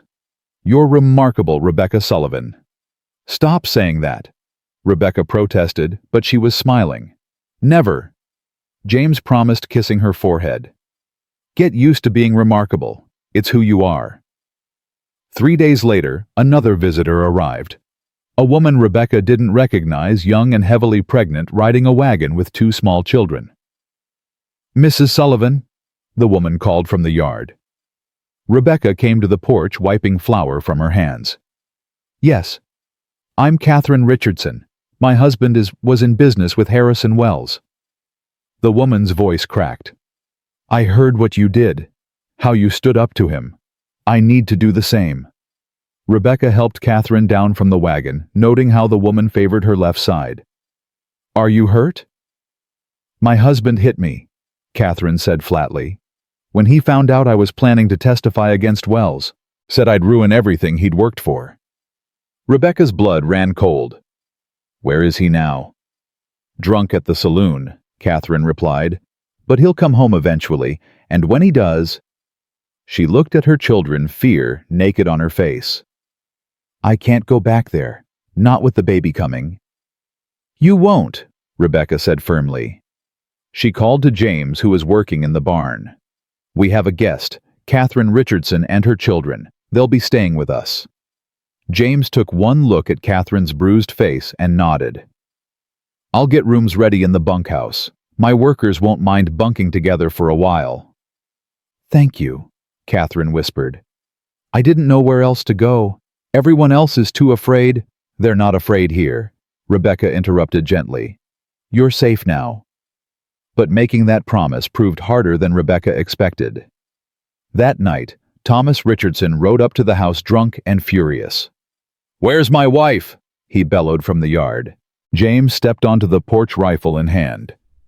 "Not here, Richardson." "Liar." Richardson swayed in his saddle. "Catherine, get out here. You're my wife. You do what I say." Catherine huddled in the kitchen with Rebecca, her children pressed against her. "He'll kill me," she whispered.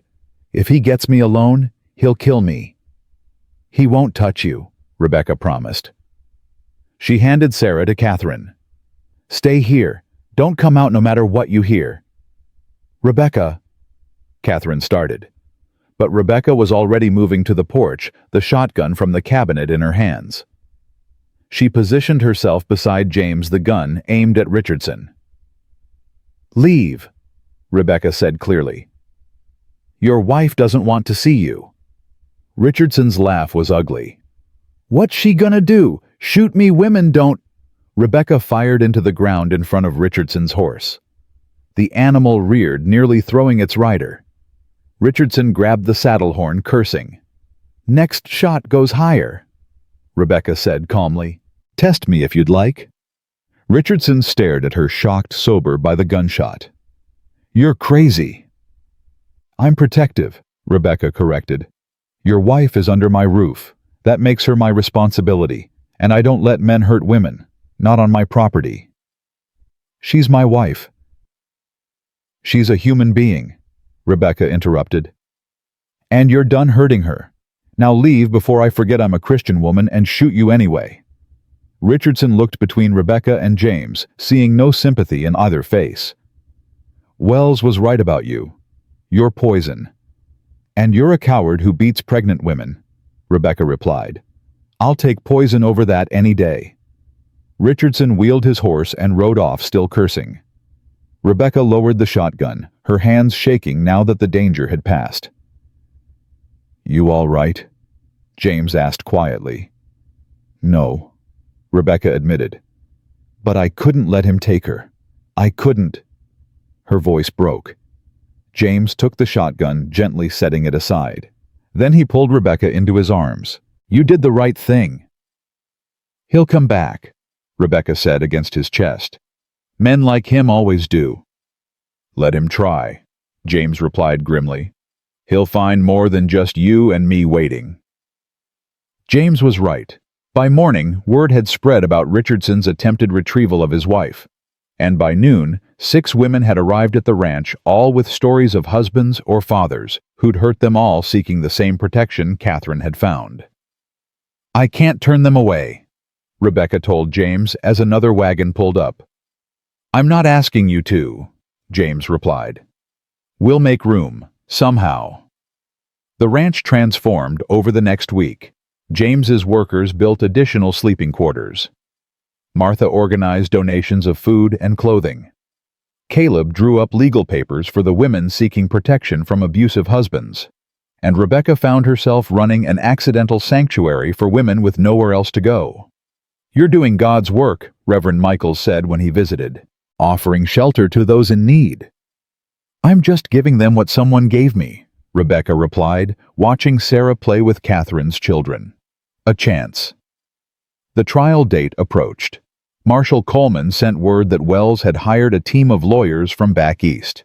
The case would be complicated, lengthy, maybe impossible to win. "Doesn't matter," Martha said when she heard. "We're going to Helena anyway. We're going to tell the truth. Let the jury decide." The night before they were scheduled to leave for Helena, James found Rebecca sitting alone on the porch, staring at the stars. "Can't sleep?" he asked, joining her. "Thinking," Rebecca replied, "about how different everything is now. 6 months ago I was dying at a crossroads. Now I'm—" She gestured at the house behind them, at the lights burning in the bunkhouse, where women found safety. "Now I'm this." "You're remarkable," James said. "I keep telling you that." "I'm scared," Rebecca admitted. "What if we lose the trial? What if Wells wins? All these women are counting on us." "Then we fight harder," James said simply. He took her hand. "Rebecca, you taught me something important. You taught me that giving up isn't the same as accepting defeat. That sometimes the bravest thing you can do is keep going, even when you're terrified." "I learned that from you," Rebecca protested. "You saved me. We saved each other," James interrupted. "That's what love does. It saves us from ourselves." Rebecca leaned against him, feeling the solid strength of his presence. "I love you, James Sullivan." "I love you too, Rebecca Sullivan," James replied. "Now come to bed. Tomorrow we ride to Helena and make Wells answer for what he's done." The journey to Helena took 3 days. James and Rebecca traveled with Martha Caleb and 5 other witnesses willing to testify. They left Sarah with Catherine, who'd volunteered to watch the baby along with her own children. "I owe you," Catherine had said. "Let me help." Helena was bigger than Fort Benton, more sophisticated, with brick buildings and paved streets. The courthouse was an imposing structure that made Rebecca feel small and insignificant. "Don't let it intimidate you," Caleb said, seeing her expression. "Buildings are just buildings. It's what happens inside that matters." The trial began on a Monday morning. The courtroom was packed more people than Rebecca expected. Apparently, Wells's arrest had made territorial newspapers.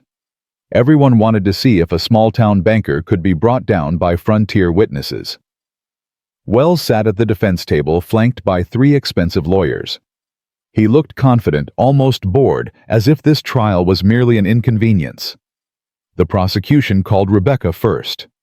She walked to the witness stand on shaking legs, placed her hand on the Bible, and swore to tell the truth. Wells's lead lawyer, a man named Thornton, approached with a smile that didn't reach his eyes. "Mrs. Sullivan," he began. "Or should I say, Mrs. Carter, you've changed names recently, haven't you?" "I remarried," Rebecca said, "after my first husband died." "Died in a mine collapse that killed 15 men, Thornton said smoothly. "A mine collapse that locals blamed on you. Isn't that correct?" "Objection," the prosecutor said. "Relevance." "I'm establishing the witness's credibility," Thornton replied, "or lack thereof."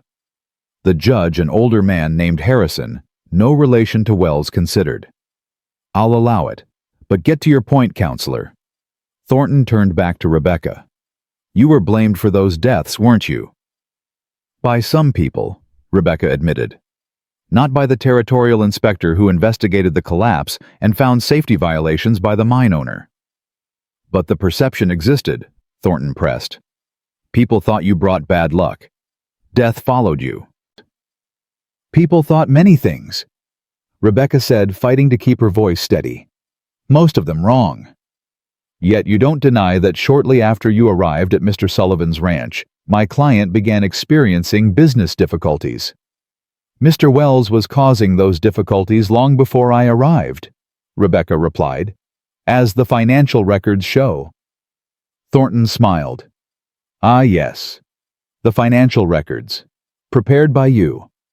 A woman with no formal training in accounting. A woman with every reason to fabricate evidence against my client." "I didn't fabricate anything," Rebecca said, anger replacing fear. "Every number in those ledgers is accurate. Every invoice is real. Every documented threat from Wells to my husband is in his own handwriting." "Allegedly his handwriting," Thornton corrected. "We have handwriting experts who've verified it," the prosecutor interjected. Thornton waved dismissively. "Mrs. Sullivan, isn't it true that you seduced Mr. Sullivan into marrying you within weeks of meeting him, a vulnerable widower still grieving his first wife?" "Objection," the prosecutor shouted. "Counsel is badgering the witness." "Sustained," Judge Harrison said. Mr. Thornton stick to facts relevant to the charges. But the damage was done. Rebecca could see jurors exchanging glances, doubts forming. Thornton had planted the seed he wanted, that she was manipulative, untrustworthy, fabricating evidence to protect her new husband. "No further questions," Thornton said smugly. Rebecca left the stand feeling like she'd failed. James squeezed her hand as she passed, but she couldn't meet his eyes. The prosecutor called James next. He testified about Wells's years of harassment, the deliberate delays of payments, the threats. But Thornton dismantled his credibility too, suggesting grief over Elizabeth's death had clouded James's judgment. "You were desperate for companionship," Thornton suggested, "vulnerable to a pretty face with a sad story." "I was alone," James agreed. "But I wasn't stupid. Rebecca didn't seduce me. She worked for me. She proved her worth every day." "By organizing papers," Thornton said skeptically. "By cooking your meals. How exactly does that prove business fraud by my client?" "By showing me where money should have been paid months ago," James replied.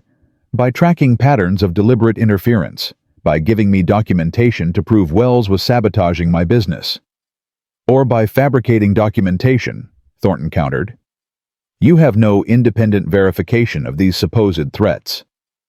"We have Richardson's testimony," the prosecutor said. Thornton smiled coldly.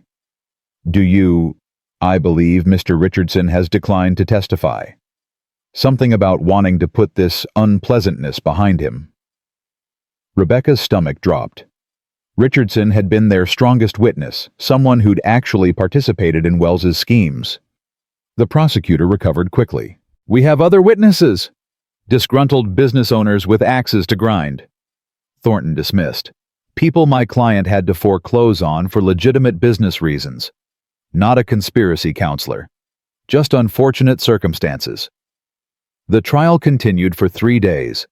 Witness after witness testified to Wells's manipulation. But Thornton was good, really good. He cast doubt on every story, suggested alternative explanations for every action, painted Wells as a strict but fair businessman dealing with difficult clients.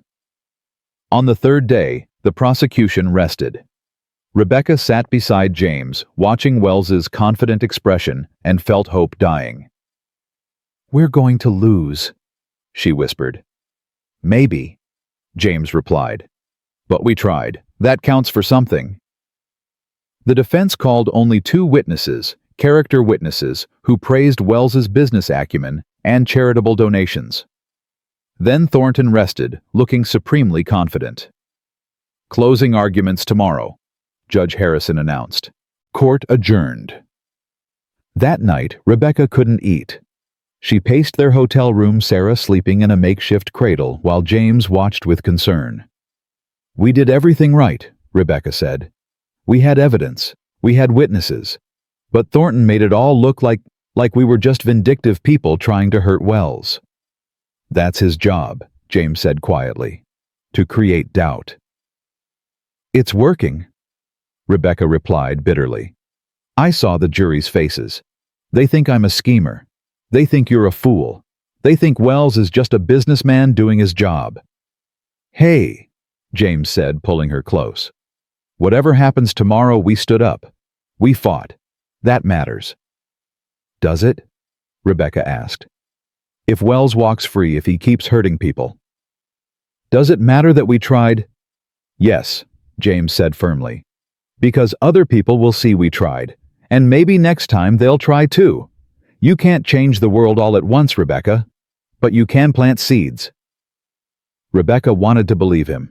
But as she lay awake that night listening to Sarah's breathing and James's steady heartbeat, she couldn't shake the feeling that they'd failed. The next morning brought an unexpected development. As they entered the courtroom, Marshal Coleman was talking urgently with the prosecutor. Both men looked shocked. "What's happening?" Rebecca asked. Coleman turned to her. "Thomas Richardson is outside. Says he wants to testify after all." Rebecca's heart leaped. "Why the change?" "His wife left him," Coleman said. "Filed for divorce. Took the children. He's got nothing left to lose by telling the truth now." Richardson testified for 2 hours. He detailed every illegal transaction Wells had ordered him to participate in. The bribes to delay payments to Sullivan. The threats against other businesses. The deliberate manipulation of assessments and loans. "Why did you do it?" the prosecutor asked. Richardson's face twisted. "Because I was scared. Wells had leveraged my debts, my business. He said if I didn't cooperate, he'd ruin me." He looked directly at the jury. "But he ruined me anyway, and I watched good people suffer because I was too much of a coward to speak up. I'm done being a coward." Thornton tried to discredit Richardson during cross-examination, suggesting he was bitter about his divorce and blaming Wells for his own failures. But Richardson held firm. "I'm guilty," he said clearly. "I helped Wells do terrible things. I should be punished for that. But Wells should be punished too. He ordered it. He planned it. He profited from it." The jury's expressions changed. Doubt became consideration, became conviction. Richardson's self-incrimination made him believable in a way the other witnesses hadn't been. He wasn't trying to escape blame. He was accepting it and taking Wells down with him. Closing arguments were brief. The prosecutor reminded the jury of Richardson's testimony, the documented evidence, the pattern of abuse. Thornton tried to dismiss it all as the rantings of a bitter ex-business partner. The jury deliberated for 6 hours. When they returned, Rebecca could barely breathe. She gripped James's hand so tightly, her knuckles turned white. "Have you reached a verdict?" Judge Harrison asked. "We have your honor," the foreman said. "On all counts we find the defendant guilty." The courtroom erupted. Wells's face went white. Rebecca felt tears streaming down her face as James pulled her into his arms. "We did it," he whispered. "Rebecca, we did it." Wells was sentenced to 10 years in territorial prison. His assets were seized to repay victims of his fraud. The bank board in Fort Benton issued a formal apology to Sullivan and the other businesses Wells had harmed. Richardson received 5 years for his participation, but the judge showed leniency given his cooperation. "You chose truth over self-preservation," Harrison said. "That takes courage. Don't waste this second chance." The journey home felt different, lighter. Rebecca held Sarah and watched the Montana landscape pass, feeling something she hadn't felt in months. Peace. "What are you thinking?" James asked. "That I'm ready to go home," Rebecca replied. "Really home. Not just shelter, but home." James smiled. "Then let's go home, Mrs. Sullivan." They returned to the ranch to find it transformed. The women staying there had organized everything cleaned, repaired, planted a vegetable garden, even built additional rooms onto the bunkhouse. "We wanted to contribute," Catherine explained. "You gave us safety. We wanted to give you something back." "You've given us family," Rebecca replied, hugging the woman. "That's more than enough." Life settled into a new rhythm. The women who'd sought shelter gradually found their footing. Some moved on to new lives. Others stayed, becoming part of the extended community that grew around the Sullivan Ranch. Catherine stayed longest. She gave birth to a daughter in August, with Rebecca and Martha attending. The baby was healthy, strong-lunged, and beautiful. "What will you name her?" Rebecca asked. "Hope," Catherine said without hesitation. "Because that's what you gave me. Hope that life could be different." By September, the ranch was thriving. James's lumber business recovered with Wells's interference gone. Rebecca managed the books with increasing confidence. And Sarah grew from a sickly infant into a robust toddler who terrorized the chickens and charmed everyone she met. One evening in late October, Rebecca stood on the porch watching the sunset paint the mountains gold and crimson. James joined her, slipping an arm around her waist. "Happy?" he asked. "Yes," Rebecca replied, surprised by how true it was. "Happier than I ever thought possible." "Good," James said. He paused, then added casually, "because I was thinking maybe Sarah could use a sibling." Rebecca turned to look at him. "Are you asking what I think you're asking?" "I'm saying I'd like to have a family with you," James replied. "A real family. Children of our own. If you want that too." Rebecca thought about the crossroads where she'd knelt in the snow, certain she was going to die.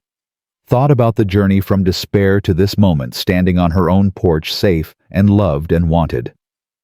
"Yes," she said. "I want that. All of it." James kissed her then, and Rebecca tasted joy, pure and uncomplicated and hard-won.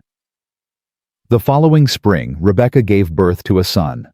They named him William James Sullivan, honoring both the past and the present, the love that was lost and the love that was found. Martha attended the birth, her experienced hands gentle and sure. Unlike Elizabeth's tragedy, this delivery was straightforward, uncomplicated. Rebecca held her son and wept with gratitude that she'd lived to see this day. "He's perfect," James whispered, cradling the tiny bundle. "You're perfect." "We're perfect," Rebecca corrected. "All of us together." Years later, when people asked Rebecca about her life, she always told the same story. About a crossroads in a Montana blizzard. About a man who'd seen someone in need and helped without asking for anything in return. About two broken people who'd built something whole from their shattered pieces. "I was lost," she'd say, "but James showed me the way home." And if people asked James about his life after Elizabeth, he'd smile and point to Rebecca. "She reminded me how to live," he'd say simply. "That's all, and everything." On the first anniversary of their wedding, James gave Rebecca a gift. A small wooden box, handmade with their initials carved on the lid. Inside was a letter. Rebecca unfolded it carefully, recognizing James's blocky handwriting. To Rebecca, it read, "The woman who was lost and taught me how to be found. The woman who walked 3 months with a baby because she refused to quit. The woman who stood up to men twice her size because she believed in doing right. The woman who took a dead man's house and filled it with life again. Thank you for finding me at that crossroads. Thank you for choosing me. Thank you for teaching me that love doesn't end, it just changes shape. Yours always, James." Rebecca pressed the letter to her chest, tears streaming. "I love you," she whispered. "I love you too," James replied. "Now and always." They stood together on the porch as another Montana sunset painted the sky. Sarah played in the yard with William toddling after her. Inside the house, dinner waited food. Rebecca had cooked a table. James had built a home they'd created together. Rebecca thought about that frozen crossroads one more time. About the moment she'd decided to give up. About the sound of hoofbeats that had meant salvation. She'd been lost then. But she wasn't lost anymore. She was home. She was loved. She was exactly where she belonged. And that Rebecca knew was worth every hardship, every mile, every moment of doubt and fear. The journey from lost to found wasn't easy, but it was always, always worth it. "Come on," James said, offering his hand. "Let's go inside. Our family's waiting." Rebecca took his hand, scarred and strong and certain, and walked with her husband into the warmth of the home they'd built together. She'd been lost at the crossroads, but she wasn't lost anymore. She was Rebecca Sullivan, wife, mother, survivor, fighter, and she was finally completely home.